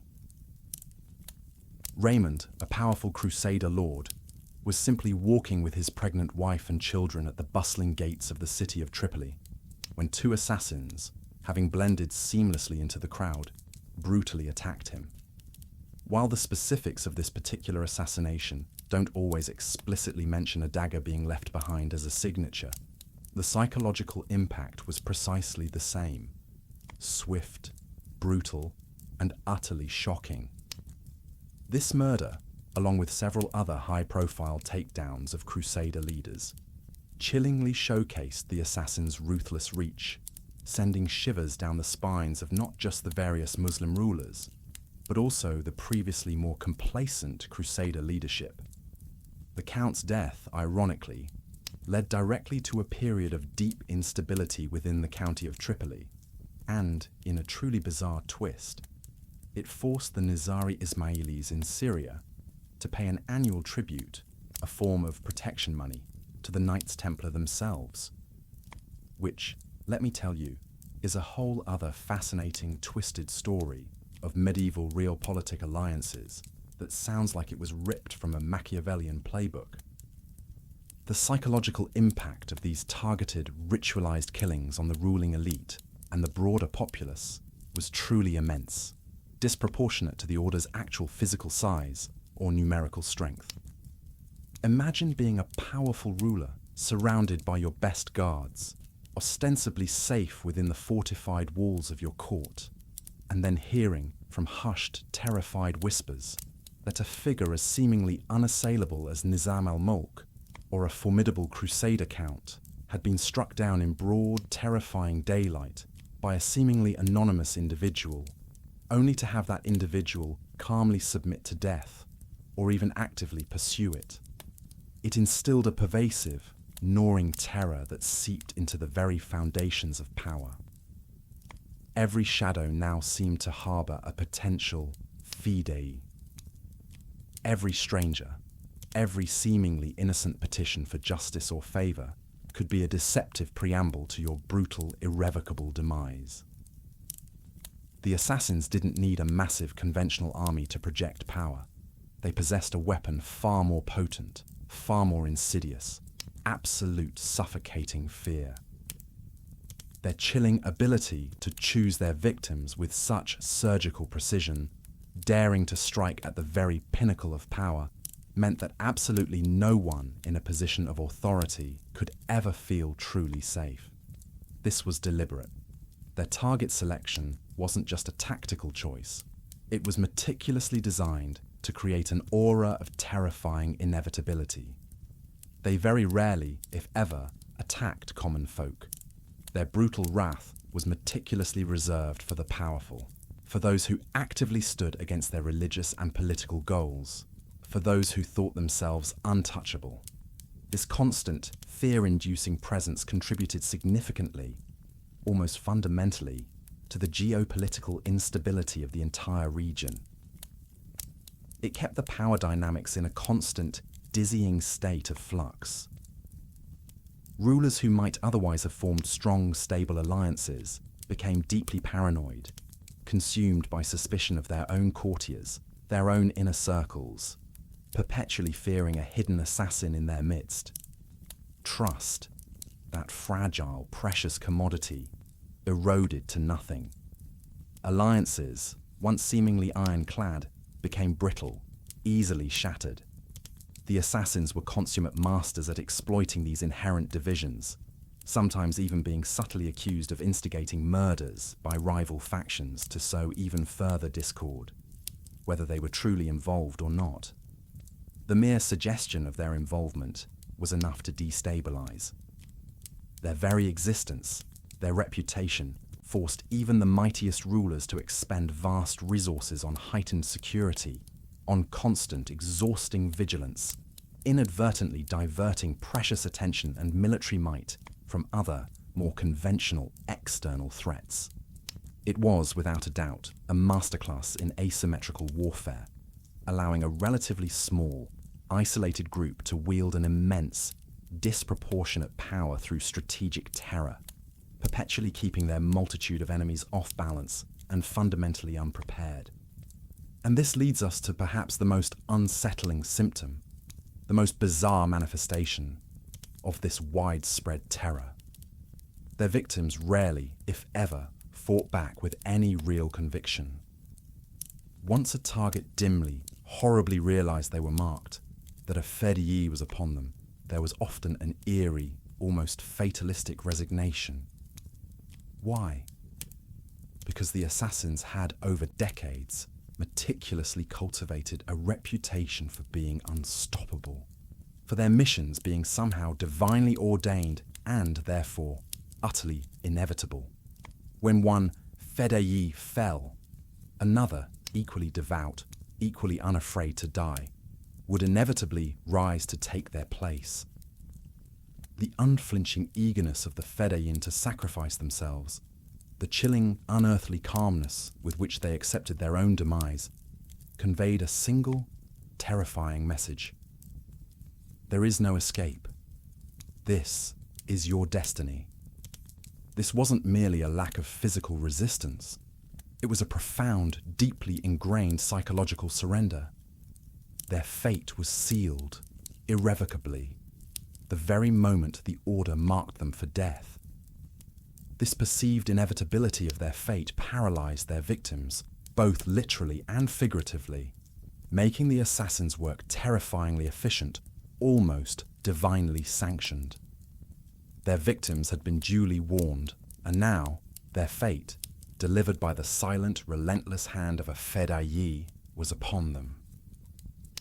It's a strange thing, isn't it, to be forged into a weapon, to hone your body and mind for a singular, brutal act, only to have the ultimate goal be your own disappearance, or even your death, immediately afterward. We've talked about the dramatic climax of an assassin's mission, that terrifying, inevitable strike. But what about the moments immediately after? What about the near mythical escape and survival strategies that both fed the legends and haunted the nightmares of their terrified victims? See, while the primary mandate, the glorious golden ticket certainty, was often martyrdom that celebrated spiritual ascension, a fidei was still expected to demonstrate absolute mastery of their craft, even in the face of certain demise. This meant that all those painstakingly acquired skills, drilled into your very bones, stealth, disguise, blending seamlessly into any environment, weren't just for getting to the target. Oh no. They were equally, if not more pivotally, for the immediate frantic chaos after the dagger found its mark. The moment the sacred act was committed, your physical presence, previously the vessel for that public, visceral declaration, needed to melt away, to become nothing more than a fleeting rumor, a half-remembered whisper on the wind. This involved the lightning-fast, almost instinctive application of every technique you had drilled endlessly until they became second nature. Remember all that time spent learning to become a chameleon, a fleeting shadow, utterly forgettable until the precise, brutal moment you needed to be remembered. This, my friends, was game time. You might, with practiced speed, whip out a pre-prepared disguise from beneath your robes and move faster than any modern stage magician could manage a costume change. It could be as simple as a quick, subtle change of head covering, the sudden, theatrical dropping of a cloak to reveal a differently coloured lining, or even just a quick, artful smear of dirt or ash to dramatically alter your facial appearance. These rapid, almost instantaneous transformations were practiced repeatedly, over and over, until they were not just efficient, but utterly instinctive. You wouldn't just panic and run like a common criminal. You would dissolve. You'd purposefully blend into the ensuing pandemonium, becoming just another terrified face in the stampeding crowd. Another frantic, anonymous cry lost in the general uproar of fear and confusion. Or, perhaps, if the situation called for it, you might adopt the hurried, anxious shuffle of a fleeing merchant, or the impossibly calm, almost detached walk of a bewildered bystander, simply observing the chaos. Effectively, you were playing a role, becoming an unmemorable piece of the background to render yourself invisible once more. The ultimate goal wasn't just physical disappearance, but psychological erasure, to become a fleeting, unidentifiable blur in the panicked collective memory of the witnesses. That former mastery of regional accents and local customs, this is where it paid off in spades. perhaps you would adopt a distinct regional dialect, or a peculiar yet plausible posture, or even feign a sudden uncontrollable burst of coughing, or a fit of exaggerated panic to effectively distract and divert any lingering attention. For that critical, fleeting moment, you became the greatest actor on the medieval world stage, with your very life as the sole, non-negotiable price for a flubbed line or a false note. But where exactly would you go? This newly born ghost in the crowd, this phantom who had just materialized from oblivion. This is precisely where the unforgiving mountainous terrain, your old, brutal training ground, transformed into your greatest, most indispensable ally. Those formidable castles, like the fabled Alamut and the unyielding Masyaf, were not merely formidable physical strongholds. They were the beating nerve centers of a vast, painstakingly maintained clandestine network of secret routes and hidden safe houses. And let's be crystal clear, these safe houses were certainly not five-star hotels. Forget soft pillows or the luxury of hot meals. These would be remote, often incredibly dank caves, the occasional rough-hewn shepherd's hut, or perhaps unconventionally inconspicuous secret rooms hidden within the homes of trusted, deeply indoctrinated sympathizers, all meticulously maintained by the Order as an integral part of their intricate survival infrastructure. You, the Fedayee, would have been intimately, brutally familiar with these routes, having traversed them countless times during your grueling training. The treacherous gorges and the narrow, difficult paths that wound like serpents around Alamut, for example, were practically impassable to any conventional force after heavy rain or a significant snowfall, creating natural choke points that could be easily defended or ingeniously used to your absolute advantage for escape. Even the sheer 600-foot vertical walls of Alamut itself were famously approachable from only one side, severely limiting options for any external encirclement or a direct assault. You would navigate these merciless landscapes with the instinctive muscle memory of a mountain goat, knowing every hidden trail, every secret ravine, every tiny, windswept crevice where you could find even temporary shelter from relentless pursuit. This wasn't merely about outrunning your bewildered pursuers. It was about outsmarting them, about playing them in an environment that was your second skin, a place of profound, almost spiritual familiarity and immense strategic advantage. You were literally a fish swimming unseeable within the very waters your enemies were desperately, futilely flailing in. However, and here we must inject a dose of stark reality, let's talk candidly about the profound psychological and physical toll of living as a fugitive, as a spectral ghost, after these high-stakes, life-altering missions. Because even if you somehow managed to evade immediate capture and the swift retribution of the target's guards, the life of a survivalist assassin was, by any human measure, far from enviable. Psychologically, imagine the gnawing, constant paranoia. Every single face in the crowd, a potential enemy, a disguised bounty hunter, or a vengeful relative. Every unfamiliar sound, every rustle of leaves, every distant dog bark became an immediate signal of impending doom, a prelude to discovery. You couldn't trust anyone who wasn't explicitly, identifiably part of the Order's clandestine network, and even then, discretion, the ultimate form of self-preservation, was absolutely paramount. Your very identity, remember, had been stripped and reshaped, leaving you as a living, breathing weapon with no true self, no independent existence outside the Order's all-consuming embrace.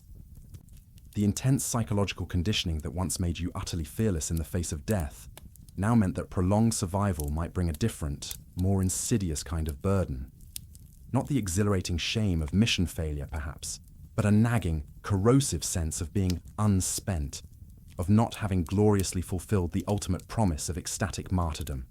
There would be no joyous fanfare upon your furtive return, no celebratory reunions, only the quiet, relentless, unceasing hum of hypervigilance, a perpetual state of on-call existence. Physically, the challenges were not just immense, they were brutal. You would be constantly on the move, a human anachronism against the backdrop of history, perpetually enduring hardships that would utterly break an ordinary, unprepared person. Limited, often meager food sources, relentless exposure to the unforgiving elements, the sheer, exhausting strain of perpetual flight. Your body, no matter how rigorously honed, how perfectly trained, would be pushed to its absolute, screaming limits. Wounds inflicted during the mission itself or during the frantic, immediate aftermath would have to be tended to with the most rudimentary of means, if they were tended to at all. There was no gleaming medical bay awaiting your return, no soft, comfortable bed for a peaceful recovery. Just the biting wind, the cold, hard ground beneath a sparse shelter, and the relentless, non-negotiable demands of constant, forward movement. Many would inevitably succumb to rampant hunger, to debilitating exposure, or to infections from untreated injuries. And the ultimate brutal reality of it all? Well, the cold, stark fact is that many, if not most, fedayeen did not survive long after their assignments. The expectation of glorious martyrdom was not merely an ideological concept, a soothing religious narrative. It was far more often the brutal, inescapable, unavoidable reality that awaited them. And here's the insidious genius. While a single fedayee being turned or somehow deserting the sacred cause would have utterly demolished the carefully constructed aura of fear and intimidation the Order had so painstakingly built, it almost never happened. The terrifyingly potent combination of intense psychological conditioning, the unwavering expectation of a glorious afterlife, and the sheer, almost cosmic impossibility of long-term evasion or survival in such a hostile, unforgiving world, meant that long-term survival was, for all intents and purposes, fleeting, a brief grace period before the inevitable return to the divine. They were designed, meticulously, to be weapons used once, spectacularly, lethally, and then, with divine precision, discarded. The overwhelming impact of their singular strike was amplified beyond measure by their immediate, willing, ecstatic embrace of death, or the utter, systemic impossibility of escape. This grim, undeniable reality underscored the profound depth of their commitment and the chilling, unparalleled effectiveness of their methods, solidifying their reputation as truly unstoppable, fanatical instruments of pure divine will, individuals who had, through sheer force of faith and training, conquered even the most primal, universal fear of death itself. All right, so you've been stripped down, rebuilt, and forged into a human weapon. Your body's a silent, efficient tool, and your mind's a chameleon, ready to blend. Now that we've really gotten into the grit of how these shadowy figures operated, from their chilling training to their peculiar death-seeking missions, let's widen our lens once more, because the story of the assassins isn't just about the quiet flash of a dagger. It's about seismic shifts in power, the unseen manipulation of entire empires, and the profound, deeply unsettling psychological ripple effect these singular acts had on an entire, unsuspecting region. We're going to pull back for the macro view, analysing the true social and political impact of the Order, how this relatively small, secretive group managed to punch so far above its weight class, and how their lethal reputation twisted and contorted into the fantastical myths we still, in some form, hear today. So, how exactly did a relatively small group of mountain dwellers, albeit incredibly highly trained and ideologically committed ones, manage to completely upend the grand game of thrones being played across Persia and Syria? Their assassination strategy was less about winning traditional pitched battles. They rarely, if ever, had the numbers for that kind of brawl. and far more about waging a brutal, insidious psychological war of attrition by consistently, almost surgically, targeting the very highest echelons of power, the viziers, sultans, princes, and battle-hardened generals. They instilled a level of pervasive fear and gnawing paranoia that fundamentally altered the very fabric of regional politics. Imagine, for a moment, being a powerful ruler in such an era. You command vast armies, you collect immense taxes, you dispense justice from an exalted throne. But suddenly, terrifyingly, you come to understand that your security, your very life, is contingent not on your overwhelming military might or the size of your retinue, but on the unpredictable whim of a hidden order whose anonymous agents might be lurking unnoticed in your own royal court, disguised as a loyal, unassuming servant, a humble, wandering dervish, or a seemingly innocent visiting merchant. No amount of gleaming bodyguards, no amount of fortified walls seemed capable of preventing their chilling, inevitable strikes. This constant, gnawing, inescapable fear didn't just rattle the ruling class. It effectively decentralized their power, forcing them to become inward-looking and creating a profound, paralyzing sense of insecurity throughout the entire region. These targeted assassinations often served a critical purpose, destabilizing enemy powers from within. When a powerful vizier like Nizam al-Mulk was removed from the chessboard, it didn't just eliminate a troublesome opponent. It, more often than not, plunged the entire empire into a spiraling succession crisis, a brutal civil war, or a prolonged period of debilitating internal disunity. Think, for example, about the direct aftermath of Nizam al-Mulk's shocking death in 1092. The mighty Seljuk Empire, already a sprawling, somewhat unwieldy and loosely governed entity, was instantly thrown into utter, unprecedented turmoil. His death created a gaping power vacuum, sparking an intense, bloody series of conflicts among his squabbling heirs and the various ambitious Seljuk princes who saw a sudden, unexpected opportunity to seize power. This prolonged internal strife fatally weakened the Seljuks at an absolutely critical juncture, inadvertently creating a crucial opening for the astonishing successes of the First Crusade just a few years later. Suddenly, the Latin knights found a much easier time establishing their precarious foothold in the Levant, precisely because the Muslim world was too profoundly busy fighting and often destroying itself from within. The assassins, with their chilling foresight, understood that a kingdom divided against itself was not only easier to manipulate in the short term, but far easier to maneuver and control in the long game. They didn't need to actually conquer vast territories with armies. They simply needed to strategically shatter the existing power structures and ruthlessly exploit the resulting chaos and mistrust. The sheer psychological dread they consistently inspired achieved ends that no conventional army, with its cumbersome logistics and predictable movements, ever could. No one felt truly safe, no matter their station, and that pervasive, all-consuming insecurity was their ultimate, most potent weapon. But to view the Order as merely a band of highly effective, fanatical murderers would be a gross oversimplification.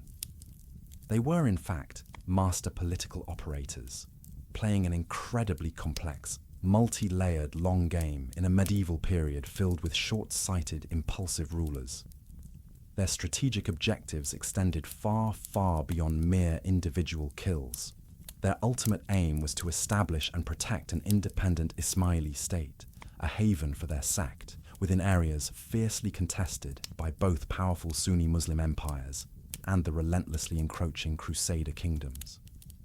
To achieve this seemingly impossible goal, they weren't above making incredibly shrewd, often brutally Machiavellian alliances. They would readily ally with local rulers, even Sunni ones, against a common, more immediate enemy that posed a greater threat to the Order's survival or expansion. They understood, intimately, that in the shifting, treacherous sands of medieval Middle Eastern politics, today's sworn enemy could, with a sudden shift of loyalty or a new, more pressing threat, become tomorrow's reluctant but necessary ally, and vice versa. There was no room for rigid ideological purity, only pragmatic survival. Consider, for example, their actions in Syria, where the Nizari Ismailis, often referred to there as the Syrian assassins, found themselves in continuous, often existential conflict with the dominant Seljuks, and later the rising Ayyubids under the formidable Saladin. To survive, they constantly formed opportunistic, often bewildering, alliances. They sometimes allied directly with Crusader states, those foreign invaders themselves, against common Muslim enemies, or deftly positioned themselves with other rival Muslim factions against a stronger, more immediate Sunni power. Their dealings with the Crusaders in the early to mid-12th century offer a fascinating glimpse into this complexity. The assassins actively sought to eliminate hostile Sunni rulers who threatened their existence, and if a powerful Crusader lord could serve as a temporary proxy or a crucial distraction, they would exploit that dynamic without hesitation. Conversely, some of the more pragmatic Crusader lords and high-ranking Knights Templar, recognizing the unique capabilities and terrifying effectiveness of the assassins, learned to see them as a useful, albeit incredibly terrifying tool against their own Muslim adversaries. This chilling willingness to manipulate existing rival factions was not some fringe tactic. It was a cornerstone of their entire geopolitical strategy. They would subtly fan the flames of existing feuds, often injecting perfectly crafted disinformation, or even planting deep cover agents to whisper potent doubts and insidious suspicions directly into the ears of unsuspecting powerful figures. Their influence might not manifest as a public bloody attack. It could be a quiet, insidious shift in a ruler's policy, a sudden, inexplicable change of heart, all completely unbeknownst to their own privy council or closest advisors. Their spies were reportedly embedded everywhere, from the secretive inner sanctums of royal courts to the bustling, dusty pathways of major trade caravans, giving them unparalleled real-time intelligence. This allowed them to orchestrate complex political maneuvering and orchestrate betrayals with chilling precision, often setting their enemies against each other like pawns in a hidden game. This intricate, dangerous web of shifting alliances and calculated betrayals highlights that the assassins were far from merely reactive killers who struck on command. They possessed a profound strategic foresight and pursued long-term objectives that often completely transcended the immediate, bloody impact of a single assassination. Their ultimate aim was always to secure their heartlands, expand their profound spiritual influence, and ultimately carve out a lasting, genuinely independent space for their beleaguered sect in an overwhelmingly hostile world. Now, let's address those persistent whispers you've undoubtedly heard. Those sensational, wildly embroidered tales that painted the assassins as drug-addled fanatics, willingly lulled into murderous servitude by hedonistic promises of physical pleasure in fantastical hidden gardens. These wildly exaggerated, often lurid accounts were primarily propagated by the Crusaders and various biased European chroniclers. Think of them as the medieval equivalent of sensationalist tabloid journalism, but with far, far darker and more lasting implications. The very term assassin itself, which evolved from the Arabic Hashashin, literally meaning hashish eaters, was a deliberate derogatory label applied by their terrified enemies. It served a dual purpose: to dehumanize them, to paint them as deluded madmen, and conveniently to explain away their terrifying, seemingly inexplicable courage and lethal resolve as something beyond normal human agency. If they were just high, then their spiritual conviction wasn't real. Perhaps no single source did more to solidify these alluring myths than Marco Polo's vivid descriptions. Written nearly a century after the undeniable height of the assassin's power, his account painted a fantastic, almost fairy tale picture.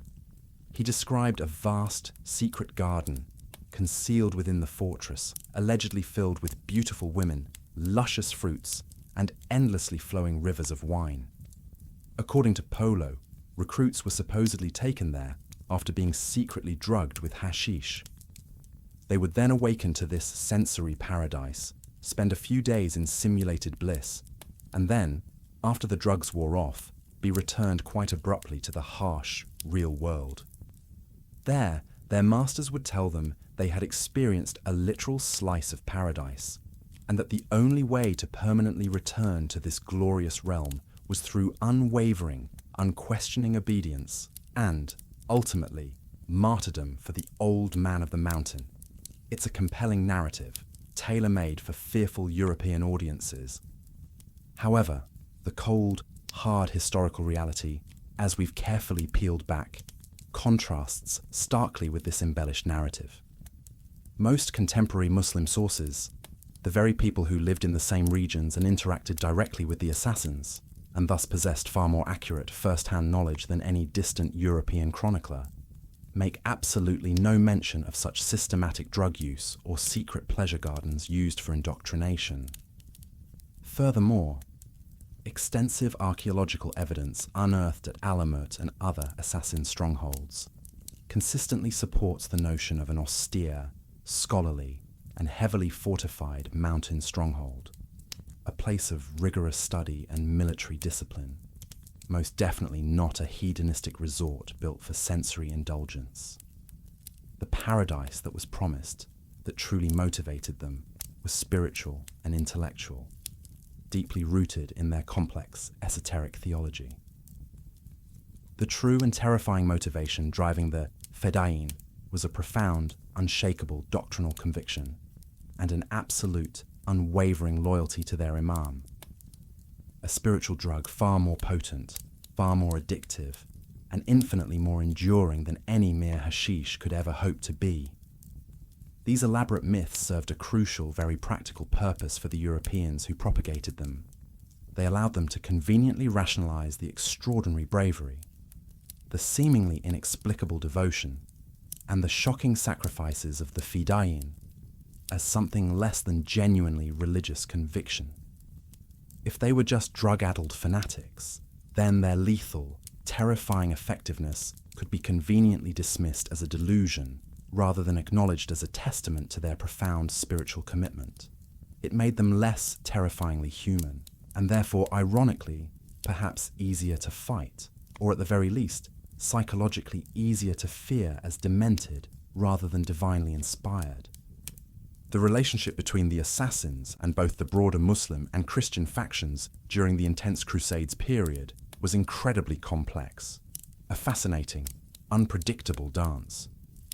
Their interactions often shifted wildly between open, brutal hostility, pragmatic, surprising alliances, and even, at times, a grudging, wary respect. They weren't aligned with either side consistently. They were a distinct, independent third power, playing their own deep game with their own rules and their own often hidden agenda. Initially, the Crusader forces, being relatively new disruptive arrivals to the volatile Levant, often found themselves clashing directly with the already locally established Nizari Ismailis. The assassin strongholds were frequently located in highly strategic, commanding areas, leading to unavoidable, direct military confrontations. However, over time, a fascinating modus vivendi, a pragmatic way of coexisting, eventually emerged.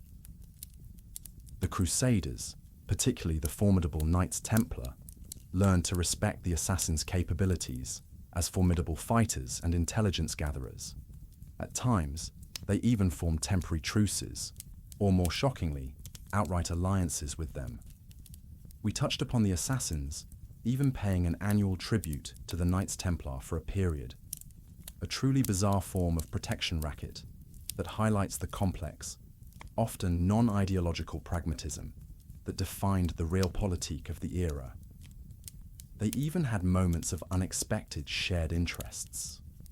For example, the assassination of Conrad of Montferrat, a Crusader king-elect of Jerusalem, in 1992, is often attributed to the assassins, possibly at the direct instigation of Saladin himself, or even more controversially, Richard the Lionheart, though the true motives remain shrouded in murk. Regardless, this incident powerfully illustrates how the assassins could and would be deployed as a lethal tool by both Christian and Muslim powers when it suited their own, often hidden, strategic objectives. Despite these occasional, strategically driven alliances, the assassins largely remained an unsettling, unpredictable wildcard on the geopolitical stage. For the various Muslim rulers of the region, already grappling with profound internal divisions, and the constant, external pressure from the Crusader states, the assassins represented another constant, deeply unpredictable threat, an internal cancer. Saladin, the great Muslim unifier who managed to rally much of the Islamic world against the Crusaders, famously undertook concerted efforts to suppress them. He acutely understood that their independent power and their willingness to strike at the heart of authority posed a significant existential challenge to his own authority and his grand efforts to unite the Sunni Islamic world against the encroaching European invaders. He notably besieged Masyaf, one of their key Syrian strongholds, in 1176, but ultimately, and quite mysteriously, lifted the siege. This could have been due to some direct chilling threats to his own inner circle, or perhaps a more pragmatic, subtle, and unrecorded agreement. For the broader tapestry of Muslim-Christian relations, the assassins undoubtedly contributed to an already thick atmosphere of deep, pervasive suspicion and profound instability. Their chilling willingness to target leaders from any political or religious faction created profound, almost crippling distrust and made long-term stable agreements immensely difficult, if not impossible, to forge. For instance, on the one hand, their common enemy status against larger Sunni powers sometimes subtly pushed crusaders and assassins into temporary alignment, a strange bedfellows scenario. On the other hand, their brutal strikes against crucial crusader leadership, like the aforementioned Raymond II of Tripoli, clearly escalated tensions and served as a stark, bloody reminder to the Europeans that they faced more than just conventional Muslim armies. The assassins were a constant, unsettling, and ultimately uncontainable factor, a unique, brutal force of chaos that often amplified existing conflicts rather than resolving them. They operated within their own distinct, ruthlessly pragmatic moral and political framework, showing little lasting loyalty to either the larger Muslim or Christian blocs, instead focusing laser-like on the singular survival and eventual expansion of their own elusive, terrifying, and profoundly influential order.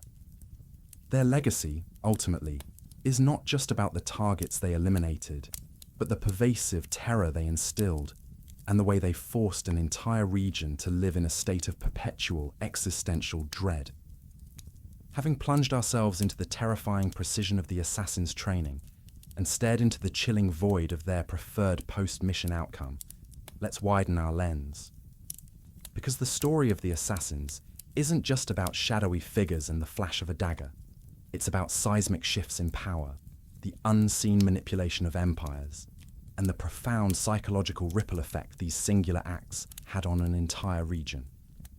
We're going to analyze the true social and political impact of the Order, how this relatively small, secretive group managed to punch so far above its weight, and how their reputation twisted and contorted into the fantastical myths we still hear today. And speaking of cinematic narratives, let's talk about Hollywood and popular culture. Whether it's the sleek, hooded figures in video games, the acrobatic, often morally ambiguous heroes of modern fiction, or the heavily stylized portrayals in historical dramas, popular depictions of assassins are, more often than not, dramatically divorced from the historical reality. You see master swordsmen capable of taking on entire platoons, mysterious figures who can freely gallop away after a kill, or charismatic anti-heroes motivated by complex personal vendettas. The historical truth, as we've meticulously uncovered, reveals a disciplined, ideological, and strategic organization. The Fedayeen were not primarily about flashy combat. They were masters of stealth, infiltration, and the intimate, close-contact kill with a dagger. Their purpose wasn't personal glory or individual revenge, but the cold, calculated execution of the Order's political and religious objectives. Their hierarchy was rigid, their lifestyle austere, and their fundamental motivation was unwavering devotion to the Imam and the promise of spiritual paradise through martyrdom, not some romanticized notion of justice or personal freedom. While the popular image emphasizes individual prowess and rogue heroism, the reality was about collective obedience, absolute self-sacrifice, and a profound, shared ideological commitment. They were a sect, a community, driven by a shared, spiritual vision, not a loose association of freelance agents. So, how did this significant chasm open up between myth and reality? Propaganda, misunderstandings, and the inherent human desire for a good story all played crucial roles in shaping the assassin legend. During the Crusades, the Europeans encountered a phenomenon they simply couldn't comprehend. Here were individuals, seemingly ordinary, who would calmly walk into certain death to strike down a powerful figure, displaying a level of fearlessness that was utterly baffling within their own cultural context. They had to explain it, and the easiest, most digestible explanation was drugs and deception. When you can't understand your enemy, you demonize them. You attribute their courage to artificial means, rather than acknowledging their spiritual conviction. The term Hashashin became weaponized propaganda, a tool to discredit and dehumanize them. Furthermore, the assassins themselves fostered an aura of mystery and dread. Their strict secrecy, their remote mountain fortresses, and their uncanny ability to strike seemingly untouchable figures only fueled the wild rumors. They actively cultivated a reputation for being everywhere and nowhere, for being capable of anything. This strategic use of terror, however, quickly spiraled beyond their control, morphing into exaggerated tales that served the interests of their enemies far more than their own. Over time, European chroniclers, often writing long after events and with little direct knowledge, further sensationalized these accounts, grafting elements of local folklore and their own cultural biases onto the already distorted narrative. The story became more important than the fact, evolving into something exotic, terrifying, and ultimately largely fictional. Let's quickly clarify some of these ingrained misconceptions, pulling directly from our journey into their world. First, training. Forget the idea of a secret academy where you learn gravity-defying leaps and impossible sword maneuvers. As we explored, their training was brutal, comprehensive, and focused on stealth, disguise, endurance, and physical prowess in hostile terrain. It was about making you a ghost who could get close, not a brawler who could win a fight against overwhelming odds. The weapon was the dagger, chosen for its symbolic and practical intimacy, not for long-range engagements or the anonymity of poison. Next, hierarchy. This wasn't some democratic commune. The Order had a rigid, multi-layered hierarchy, culminating in the absolute authority of the Grand Master, the Sheikh, the old man of the mountain. Information was tightly controlled, with initiates receiving knowledge incrementally as their loyalty and understanding deepened. This structure maintained internal cohesion and ensured absolute obedience to the central will. There were no rogue agents. Every Fedayeen was an instrument of the Order. Finally, lifestyle. Forget the hidden gardens of pleasure. Life within the assassin strongholds was austere, monastic, and relentlessly disciplined. Meals were simple, comforts were scarce, and worldly distractions like wine and music were strictly forbidden. Their lives were dedicated to spiritual study, physical training, and constant readiness for missions. This harsh lifestyle was not a punishment, but a deliberate part of their conditioning, designed to purify the soul, detach from earthly desires, and strengthen their unwavering commitment to the Order's divine mission. It was a pressure cooker environment that forged an unbreakable unity and an almost terrifying resolve, driven by ideological conviction, not by fleeting, hashish-induced fantasies. By understanding these distinctions between the lurid legends and the historical realities, we can begin to appreciate the true, chilling genius of the Assassin Order.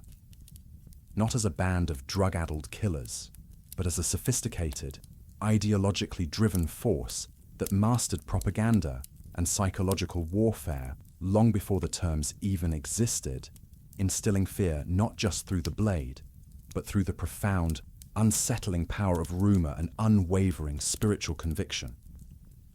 Right then, we've pretty much wrapped up our tour of the assassin's internal world, from their intense training montage to their rather unique perspective on glory and demise.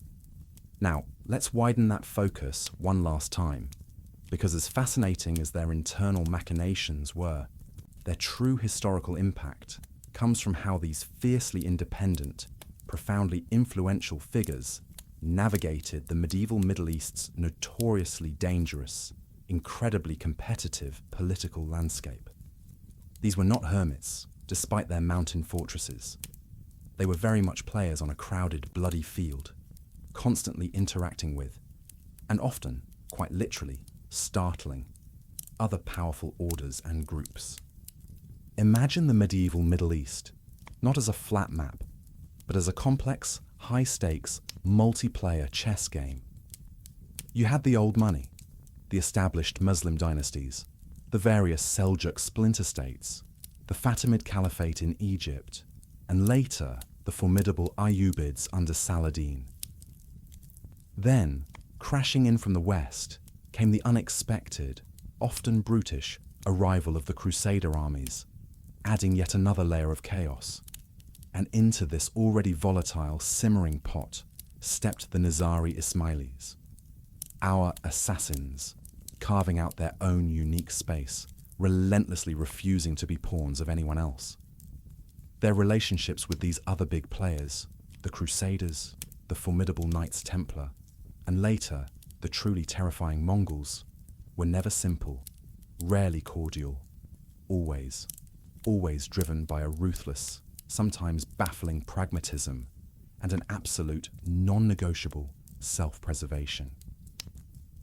Let's start with the Crusaders. When the First Crusade, all metal and righteous fury, swept into the Levant, establishing their Latin kingdoms, they stumbled smack dab into a Muslim world already hopelessly fractured by internal sectarian strife and petty squabbles. It was a chaos the assassins were already expertly exploiting. So, initially, you'd logically expect the assassins to see the Crusaders as just another set of foreign invaders, another flavor of enemy. And often they were. The assassin strongholds were frequently perched on strategically vital mountain passes and in coveted fertile valleys, leading to direct military clashes and uncomfortable confrontations. However, a truly fascinating, albeit deeply uneasy coexistence soon developed. The assassins, being the shrewd realpolitik masters they were, quickly recognized that the Crusaders, for all their bluster and religious zeal, were a disruptive foreign element that could, at times, be manipulated to their distinct advantage, particularly against their most pressing, and often more powerful, enemies, the omnipresent Sunni Muslim powers.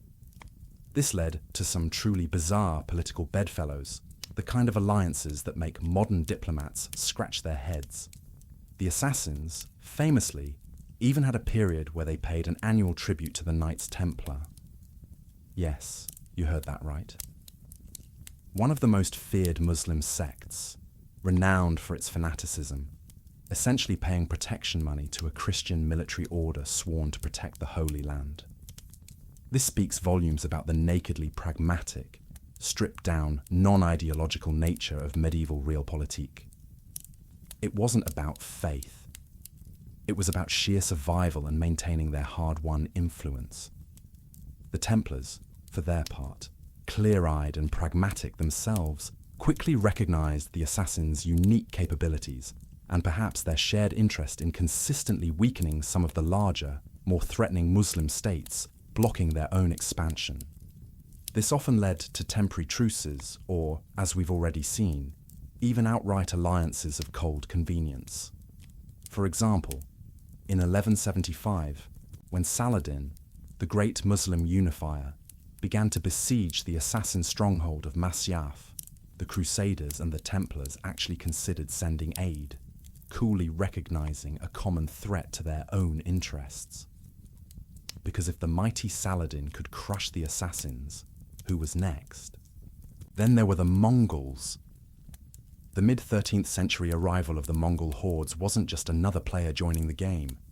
It changed everything, for everyone.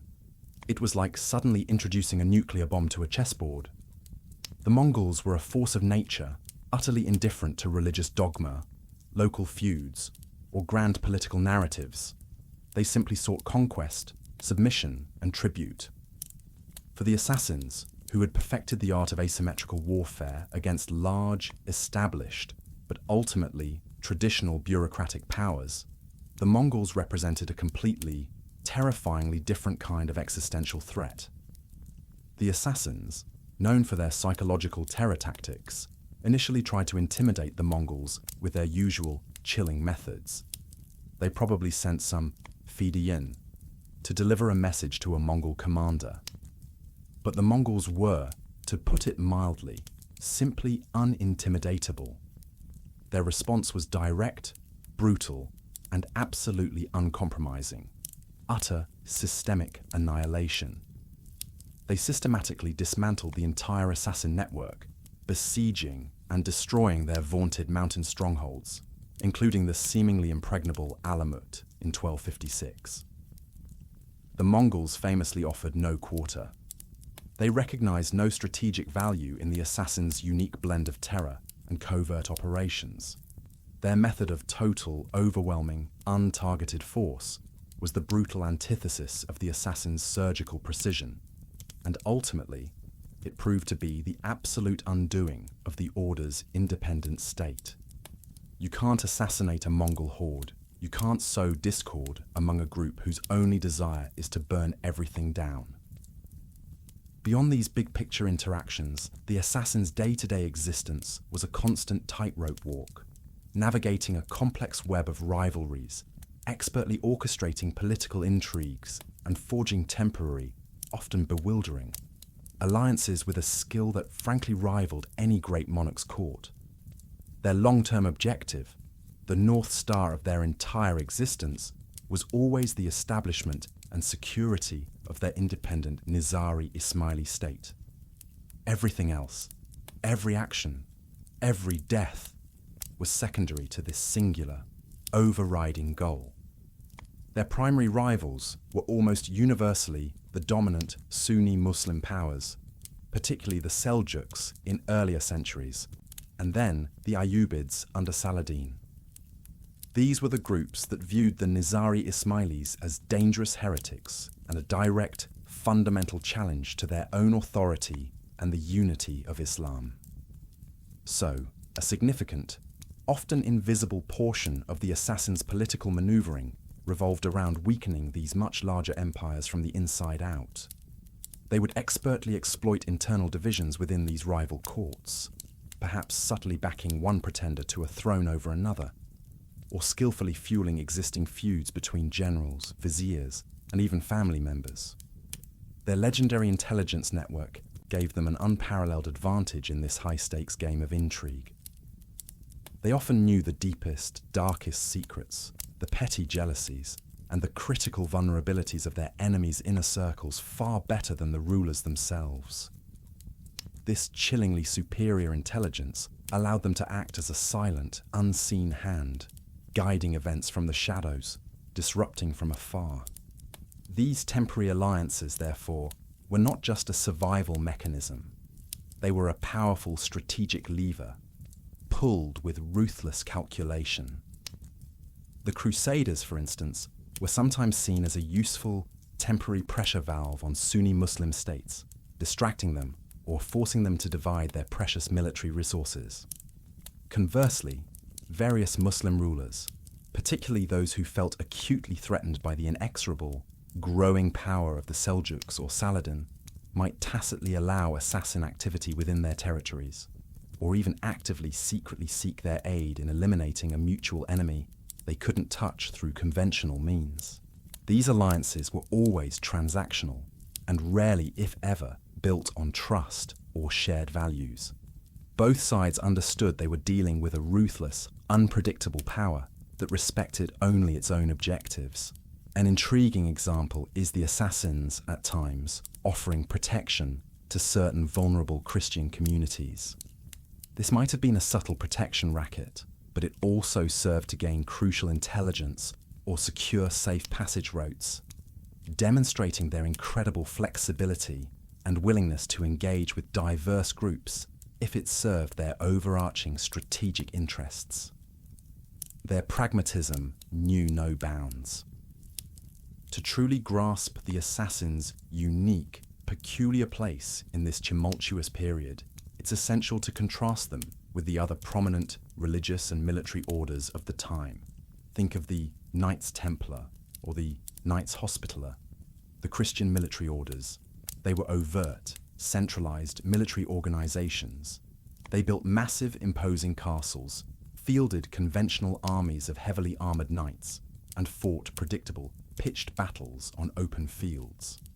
Their ideology was explicitly about defending Christian pilgrims, protecting the sacred Holy Land, and expanding the domains of Christendom. Their method was conventional warfare, their courage born of religious fervor combined with rigid knightly chivalry and iron military discipline. The assassins, by stark contrast, were an asymmetrical force operating in a fundamentally different dimension. They operated from remote mountain fortresses. Their military actions were covert, surgical, and terrifyingly targeted, relying on stealth, surprise, and psychological impact rather than predictable, open confrontation. Their ideology was total, unquestioning obedience to the Imam and the absolute belief in spiritual martyrdom as the highest achievement. While both types of orders were profoundly religiously motivated and highly disciplined, their military philosophies and operational methods were almost diametrically opposed. The Templars sought to conquer and hold territory. The assassins sought to influence, destabilize, and exist in the cracks of the larger powers. Within the various factions of the Muslim world itself, their ideological contrast was even sharper with the dominant Sunni powers. The Seljuks, the Ayyubids, and indeed most of the Muslim world that surrounded them, practiced Sunni Islam. They adhered to a fundamentally different theological interpretation, did not recognize the Nizari Ismaili Imam, and often viewed the assassins as dangerous heretics. Mulhidun means apostates or unbelievers, who threatened the unity and purity of Islam. Their armies were large, conscripted forces, fighting under established commanders, adhering to orthodox Sunni jurisprudence and war ethics. The assassins, while often operating deep within Sunni territory, were ideologically separate, a rebellious, heterodox sect that carved its own path. Their strength lay not in overwhelming numbers, but in the unwavering, chilling devotion of their fedayeen, their strategic, precise use of terror, and their unparalleled, almost mythical intelligence networks. This profound ideological chasm was often the ultimate casus belli, the underlying reason for the relentless persecution they faced from the larger, more conventional Muslim empires. The assassins' willingness to challenge established religious and political authority, not just through words and theological debates, but through brutal, lethal action, made them a truly unique and terrifying outlier in the complex, ever-shifting religious and political landscape of the time. This deep contrast in both military method and ideological commitment made genuine, lasting alliances between the assassins and the major Sunni powers nearly impossible, cementing their enduring role as a perpetual, unsettling force in the region until their eventual, brutal demise.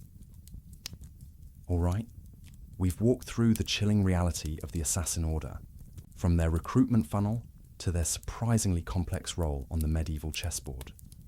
We've explored their chilling pragmatism on the medieval chessboard, a terrifying ballet of shifting alliances and brutal, surgical strikes in a world utterly indifferent to sentiment. You've seen how this fiercely independent, profoundly influential group navigated a ridiculously dangerous, incredibly competitive landscape, always playing their own game. But now, it's time to zoom out entirely, to the very edges of our understanding, and consider how the shadow of this enigmatic order still falls across our modern world. Because even centuries after their strongholds crumbled to dust, the ghost of the assassin order continues to haunt our understanding of conflict, power, and perception. Even centuries after their physical power waned and their mountain strongholds finally fell to the brutal, relentless might of the Mongols, the spectre of the assassin order continues to cast a long, fascinating, and deeply unsettling shadow over our modern history. This is particularly true in the grim, intricate realms of political assassination and covert operations. You see, let's be clear, the assassins didn't invent political murder, of course. That's a depressingly, universally old tactic, practically as old as political power itself. But what they did do was perfect it. They ritualized it. And crucially, they fused it with a chilling ideological fervor and an absolute, unwavering commitment to self-sacrifice that set a new, terrifying precedent for anyone who dared to contemplate wielding influence through extreme, clandestine means. Long before the alphabet soup of modern intelligence agencies, think CIA, KGB, MI6, and specialized military units became a ubiquitous staple of statecraft, the assassins vividly demonstrated the disproportionate power that could be wielded by a relatively small number of highly motivated, covert individuals striking with surgical precision at the very heart of an enemy's leadership. The very concept of a targeted, politically motivated killing, carried out by a dedicated individual who has coolly accepted their own death as an inevitable consequence, bears the assassin's indelible stamp. Their revolutionary methods, their systematic approach to meticulous infiltration, exhaustive intelligence gathering, and precision strikes inadvertently became a kind of dark blueprint. These principles, studied and in various forms, subtly adapted over the centuries, were picked up by countless groups who sought to achieve political aims through clandestine violence.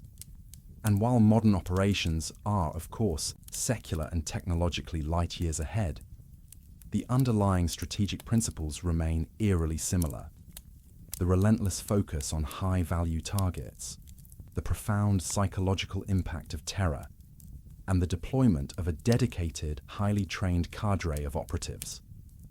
It all echoes the assassins' chillingly effective approach. They basically laid the tactical groundwork for things they could never have even conceptualized, a testament to the enduring power of a brilliant, if deadly, methodology. This perhaps uncomfortably brings us to a rather sensitive modern conversation. How the enduring image and the documented tactics of the medieval assassins continue to influence and often distort our contemporary perceptions of what constitutes terrorism and how we characterize militant organizations. The assassin stereotype, steeped as it is in a potent mixture of unshakable fanaticism and a supposed willingness for martyrdom, has, unfortunately, been warped into a ridiculously convenient and often deeply problematic historical shorthand for any group deemed problematic or extreme. For far too many, the popular, often wildly mythological portrayal of the assassins feeds directly into pre-existing biases and a craving for simplistic narratives when trying to understand complex modern issues like terror groups. The very idea of drugged fanatics and suicide missions, despite its glaring historical inaccuracies regarding the medieval assassins, is all too readily and carelessly applied today to explain the seemingly inexplicable self-sacrifice of modern-day extremists. While there are, undeniably, obvious and superficial parallels, like the intentional use of targeted violence for political ends, a clear hierarchical structure, and a deeply held, often radical ideology that justifies extreme actions, it's absolutely crucial to avoid a direct, facile, and ultimately lazy equivalency. Modern terrorism is an extraordinarily complex phenomenon, fundamentally rooted in vastly different geopolitical, social, and economic realities than the 12th century. However, the perception of ancient shadowy groups like the assassins, amplified and distorted by centuries of myth-making, undoubtedly shapes how societies interpret, and, regrettably, often profoundly misinterpret, the motivations and methods of contemporary militant organizations. The historical narrative of the assassins, stripped of its nuance and reduced to a caricature, becomes a convenient, albeit deeply flawed and often misleading, lens through which to view radical movements, tragically allowing for simplistic demonization rather than nuanced critical understanding. But thankfully, the Order's legacy isn't confined solely to the dark arts of political violence, or the uncomfortable, often misleading parallels with modern extremism. Far from it. The romance, the mystery, the sheer audacity of their legend, and the dramatic flair of their operations have ensured their spirited, albeit often fictionalized, survival in almost every facet of folklore, literature, and popular culture. Just think about it. The very word assassin has transcended its historical origins to become a common noun in almost every language across the globe, universally synonymous with a skilled, lethal, generally covert killer. That's some serious brand penetration for a group that was supposed to be erased from history. You can trace their profound influence woven into the very fabric of popular storytelling across mediums, from meticulously researched historical novels that delve into their intriguing, if brutal world, to sprawling fantasy epics featuring shadowy guilds of silent, deadly killers, to even futuristic science fiction tales of covert ops and ideological warfare played out on distant stars. The core assassin archetype persists with an almost supernatural tenacity. Video games, particularly the immensely popular Assassin's Creed franchise, have brought highly stylized versions of their lore to literally millions worldwide. These games depict their signature hooded figures performing astonishing acrobatic feats and engaging in brutal, stealthy kills, often set against a richly rendered backdrop of historical conspiracy. While wildly inaccurate in many of its historical specifics, no, the Fedayeen did not have retractable hidden wrist blades that would snap out with a terrifying thwip sound, nor could they leap from any unimaginable height unharmed into a conveniently placed haycart. These games have undeniably solidified the aesthetic and a certain romanticized, almost heroic notion of the invisible ones for an entire new generation of enthusiasts. Beyond the digital realm, their compelling story continues to resonate deeply within traditional literature. Authors and filmmakers alike continue to be drawn, like moths to a dark flame, to the enduring enigma of Hassan-i Sabbah, to the remote, almost mystical mountain fortress of Alamut, and to the chilling, yet strangely compelling devotion of his followers. They frequently appear as figures of dark mystery, as powerful symbols of radical belief, or as formidable foils against which more conventional heroes must contend.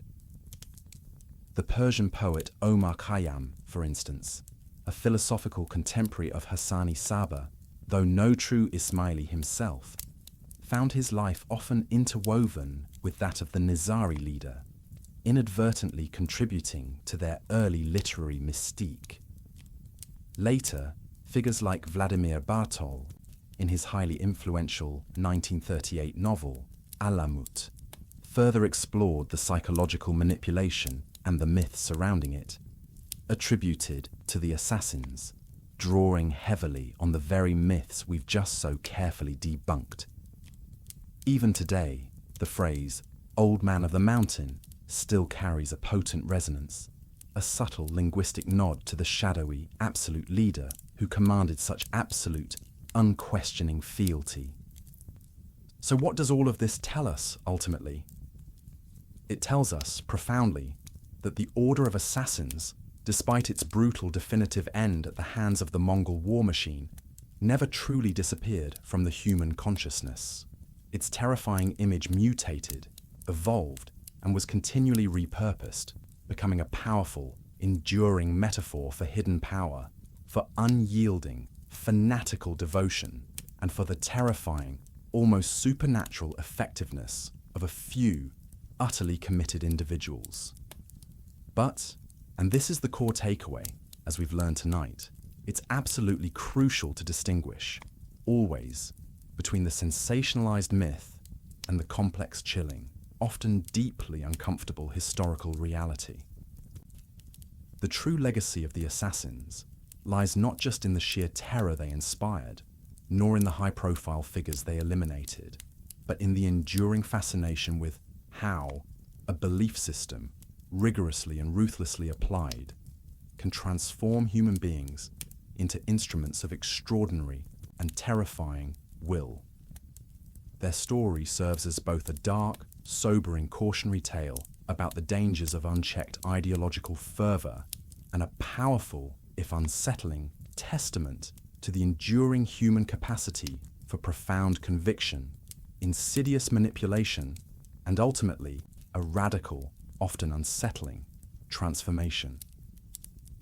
Now, before we fully let those ancient dust motes settle, let's get personal.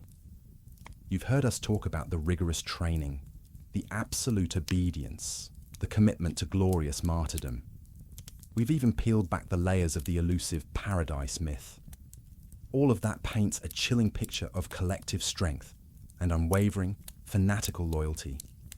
But what about the individual? What was the psychological and emotional cost of living such an existence? Because even the most perfectly conditioned human weapon, the most devout fedai, carries hidden burdens, unseen scars that no amount of spiritual fervor can truly erase. Imagine for a moment the immense, crushing mental strain of living a life of absolute, unassailable, perpetual secrecy. Every single conversation outside the secure walls of your fortress, every seemingly innocuous interaction with an unknown face, every casual question posed by a stranger in a bustling marketplace, each one was a potential minefield, wired to explode into exposure and death. You were trained in dissimulation, in the ancient precise art of taqiyya, which is essentially sanctioned religious deception. You learn to hide your true beliefs, your true purpose, your very self, beneath layers of meticulously crafted normalcy. But imagine the sheer, relentless vigilance required, the endless internal monologue, a constant script running in your head, editing every word before it was spoken, controlling every subtle gesture, ruthlessly suppressing any genuine emotion that might betray the carefully constructed facade. You possessed knowledge so dangerous, so profoundly secret, that merely knowing it made you a target. This wasn't merely a strategic necessity for the Order. It was a profound psychological burden, creating a gnawing, constant sense of isolation that could cling to you even when you were surrounded by throngs of unsuspecting people. You were a hidden blade, and blades, by their very nature, are solitary, isolated things. This constant, exhausting performance, this perpetual state of guarding your innermost self, your sacred hakikat, ultimate truth, must have led to a deep, pervasive sense of mental exhaustion. A quiet, almost unbearable loneliness that no physical comfort, however rare, could ever truly soothe. Your mind became a fortress, as impregnable as Alamut itself, but also as stiflingly confined, with no window out, no relief from the constant internal pressure to maintain the illusion. Then there was the chilling, ever-present shadow of expected sacrifice. From the very moment you were plucked from a previous life, from your earliest, most fundamental indoctrination, your ultimate destiny was made chillingly clear. A glorious, chosen death in singular service of the Sheikh. We've shown how this was framed not as a grim end, but as a spiritual triumph, a direct, expedited path to the highest reaches of their promised spiritual paradise. But truly, envision the crushing weight of that expectation, hanging over your head day in and day out, a perpetual sword of Damocles, ever threatening to fall. Every mission, no matter how seemingly insignificant or routine, had the terrifying potential to be the mission, the one that ended in your lauded martyrdom. Every journey away from the fortress, potentially your very last, a one-way trip to divine glory. While the intense ideological conditioning was designed with terrifying precision to eliminate the primal, inherent human fear of death, it could not completely erase the fundamental biological human instinct for self-preservation. That tiny, persistent voice that screamed, "Survive!" There must have been fleeting, stark moments, perhaps in the quiet, desolate chill of a mountain night, or when observing a target going about their ordinary, oblivious life, where the sheer enormity of your predetermined, preordained fate pressed in, a suffocating weight on your chest. The constant readiness for death, though romanticized and ideologically justified, must have demanded an incredible, almost superhuman, level of detachment from any hopes or dreams of a long, conventional, earthly life. You weren't simply living, you were existing on borrowed time, or rather, time that had already been entirely given over to a higher power, a sacred mission, with your own personal desires slowly, irrevocably, fading into oblivion. And let's not shy away from the profound, often unsettling moral ambiguity inherent in their actions.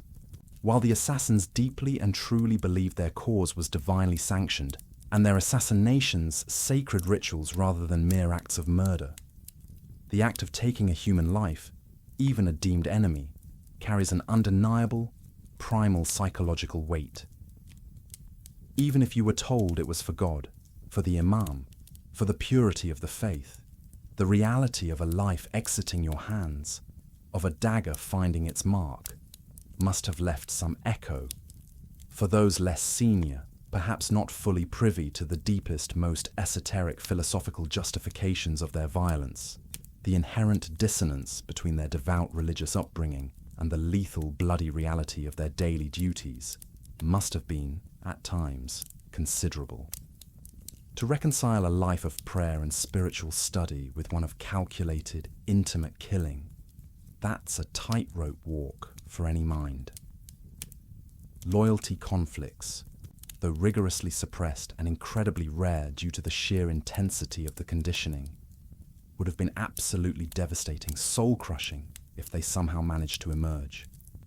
Your primary, absolute singular loyalty was to the Sheikh, to the order, to the Imam, in that descending, non-negotiable order. Any personal attachment, any flicker of an alternative perspective, any nascent independent thought would have been considered not just a weakness, but an outright heresy against the very core of your indoctrination. This was a life where personal conscience was not consulted, not even afforded a quiet whisper. It was entirely, completely subsumed by the relentless collective will, a trade-off that few outside such a system could fully comprehend, let alone endure. There was no ethical grey area for you. There was only the black and white of the order's absolute command, rendered absolute by the very faith you had been taught to live and die for. The internalization of the martyrdom ideology was, perhaps, their most potent and most chilling psychological weapon, wielded ironically against themselves. Not only was death for the sacred cause framed as inherently desirable, the ultimate spiritual goal, the pinnacle of existence, but survival after a mission, astonishingly, could be considered profoundly shameful. This created an impossible, almost perverse bind, a catch-22 with eternal ramifications. How does one reconcile the relentless drive for impeccable tactical success with an underlying pre-programmed expectation of glorious ultimate failure, in the earthly sense? For a fidei, the true measure of a truly good mission was one that culminated directly in your death, your soul soaring to paradise. A successful, furtive return, however celebrated by your superficial peers, carried the quiet, insidious, internal burden of not having achieved the ultimate spiritual act, of not having ascended to paradise. This psychological feedback loop was designed with frightening precision to reinforce total, absolute, unconditional commitment, eliminating every last shred of doubt or hesitation in the face of danger. But it also, by definition, eliminated the very possibility of a normal post-mission life, of processing trauma, of simply being, without the overwhelming weight of the sacred mission. The pressure to die, to transcend, to become one with the divine, must have been immense, a constant internal siren song, always pushing, always beckoning towards self-annihilation. So, faced with such a psychologically demanding existence, such a unique array of pressures, how did they truly cope? The formal mechanisms for coping, as we, the modern mental health conscious world, understand them today, were, of course, entirely non-existent. There were no therapists, no professional debriefing sessions for processing the grim realities of their actions, no support groups. Instead, their remarkably effective system provided its own, brutal, often self-inflicted coping mechanisms. The extreme discipline that governed every waking moment, the relentlessly austere lifestyle that stripped away all excess, and the constant, all-consuming physical and spiritual training were not just about preparation for missions. They were an all-consuming, repetitive, and demanding routine that left astonishingly little room for independent thought or uncomfortable emotional introspection.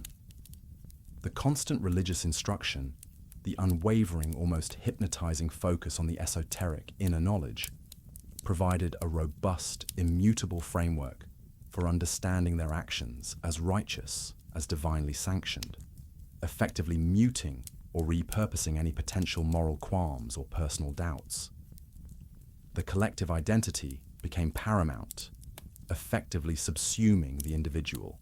You were an indispensable, glorious part of a sacred whole, and your individual suffering or internal conflict was simply absorbed into the far greater, more profound spiritual purpose of the order. Crucially, the deliberate absence of normal social bonds played a significant, if often underappreciated, role in this psychological containment. The families most recruits had known were effectively, brutally severed from their lives, a clean break enforced from the moment of their recruitment. Instead, their entire social world was meticulously, entirely constructed within the impregnable fortress walls, exclusively among their fellow fedayeen and their absolute masters. Friendships, if they existed in any conventional reciprocal sense, would have been forged purely in the crucible of shared hardship and mortal danger, but always, always within the confines of absolute secrecy and the pervasive, terrifying understanding that any deep bond could be severed at a moment's notice by the pitiless demands of the order. There was no outside network, no family to return to, no alternative social circles to provide a different, potentially subversive perspective, no escape from the relentless ideological pressure. Their entire, singular reality was the order. This deep, almost symbiotic internal cohesion, forged in shared, zealous purpose and enforced, extreme isolation, was a powerful tool against any kind of individual psychological breakdown or dissent. But it also, fundamentally, resulted in a profound, almost terrifying emotional monoculture. A chilling uniformity of thought and feeling that eradicated personal nuance. Your very identity, your entire self-worth, became so deeply intertwined with the order's purpose that to question it, even internally, was to question your own very existence, your very reason for being. This meant that while overt dissent or public psychological collapse may have been incredibly rare, the hidden, internal, silent battles, the profound, unyielding isolation, and the sheer mental burden of such a uniquely unforgiving life were an undeniable and inherent part of being a fide. They didn't just sacrifice their physical lives, they sacrificed their very selves, their individual humanity, and in that terrifying, total, unyielding offering lies their most chilling, most enduring, and most profound hidden power. All right, that's it. There's no easy way to sugarcoat this, but for the vast majority of Assassin Order members, there was no retirement plan, no gold watch after 30 years of quiet assassinations and covert ops. The concept of a safety net simply didn't exist. Many, in fact, most, Fedayeen died young. Their disappearance after a mission wasn't usually successful extraction. It was often their quiet, unrecorded demise. Think about it. The entire system was built on the expectation of martyrdom. You were trained to embrace death, to seek it as the ultimate spiritual achievement. So, if you didn't die, what then? There was no pension fund, no cozy cottage. Your return, if it happened, was a temporary reprieve. You might be sent on another mission, or simply held in reserve. But the idea of a long, peaceful retirement, living out your days recounting your exploits over a quiet cup of tea, pure fantasy. The Order's resources, while formidable, were geared towards its mission and its direct survival, not towards supporting a large population of retired, non-productive agents. Life was brutish, short, and dedicated. For those few who did survive, who somehow evaded capture after a mission, or were not immediately sent on another, their fate was usually one of forced anonymity, internal exile, or, ultimately, quiet death at the hands of the Order itself if they became a liability. You couldn't just walk away.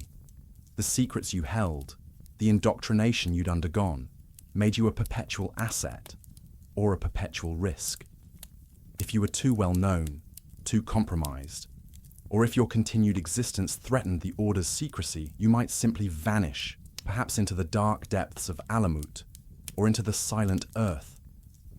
It was a life where loyalty was absolute and dissent was swiftly, cleanly excised.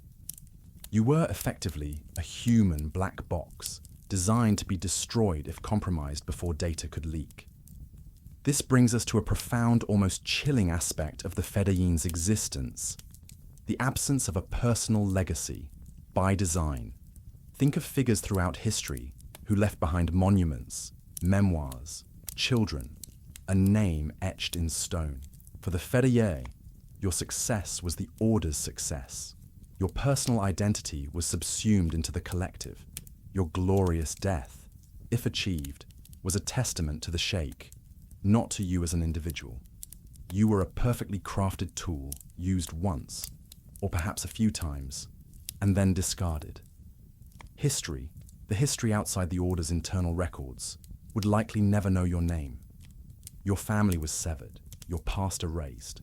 No one would write your biography. No one would remember your individual bravery.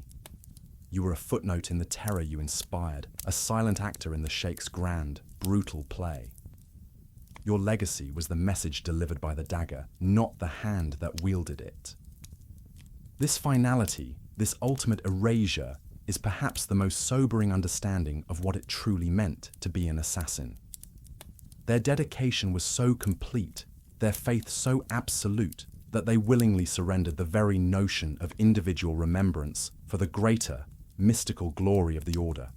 A life without a future, an existence without an individual past, and a death without personal recognition. This was their ultimate offering, their terrifying strength and their chilling, inherent tragedy.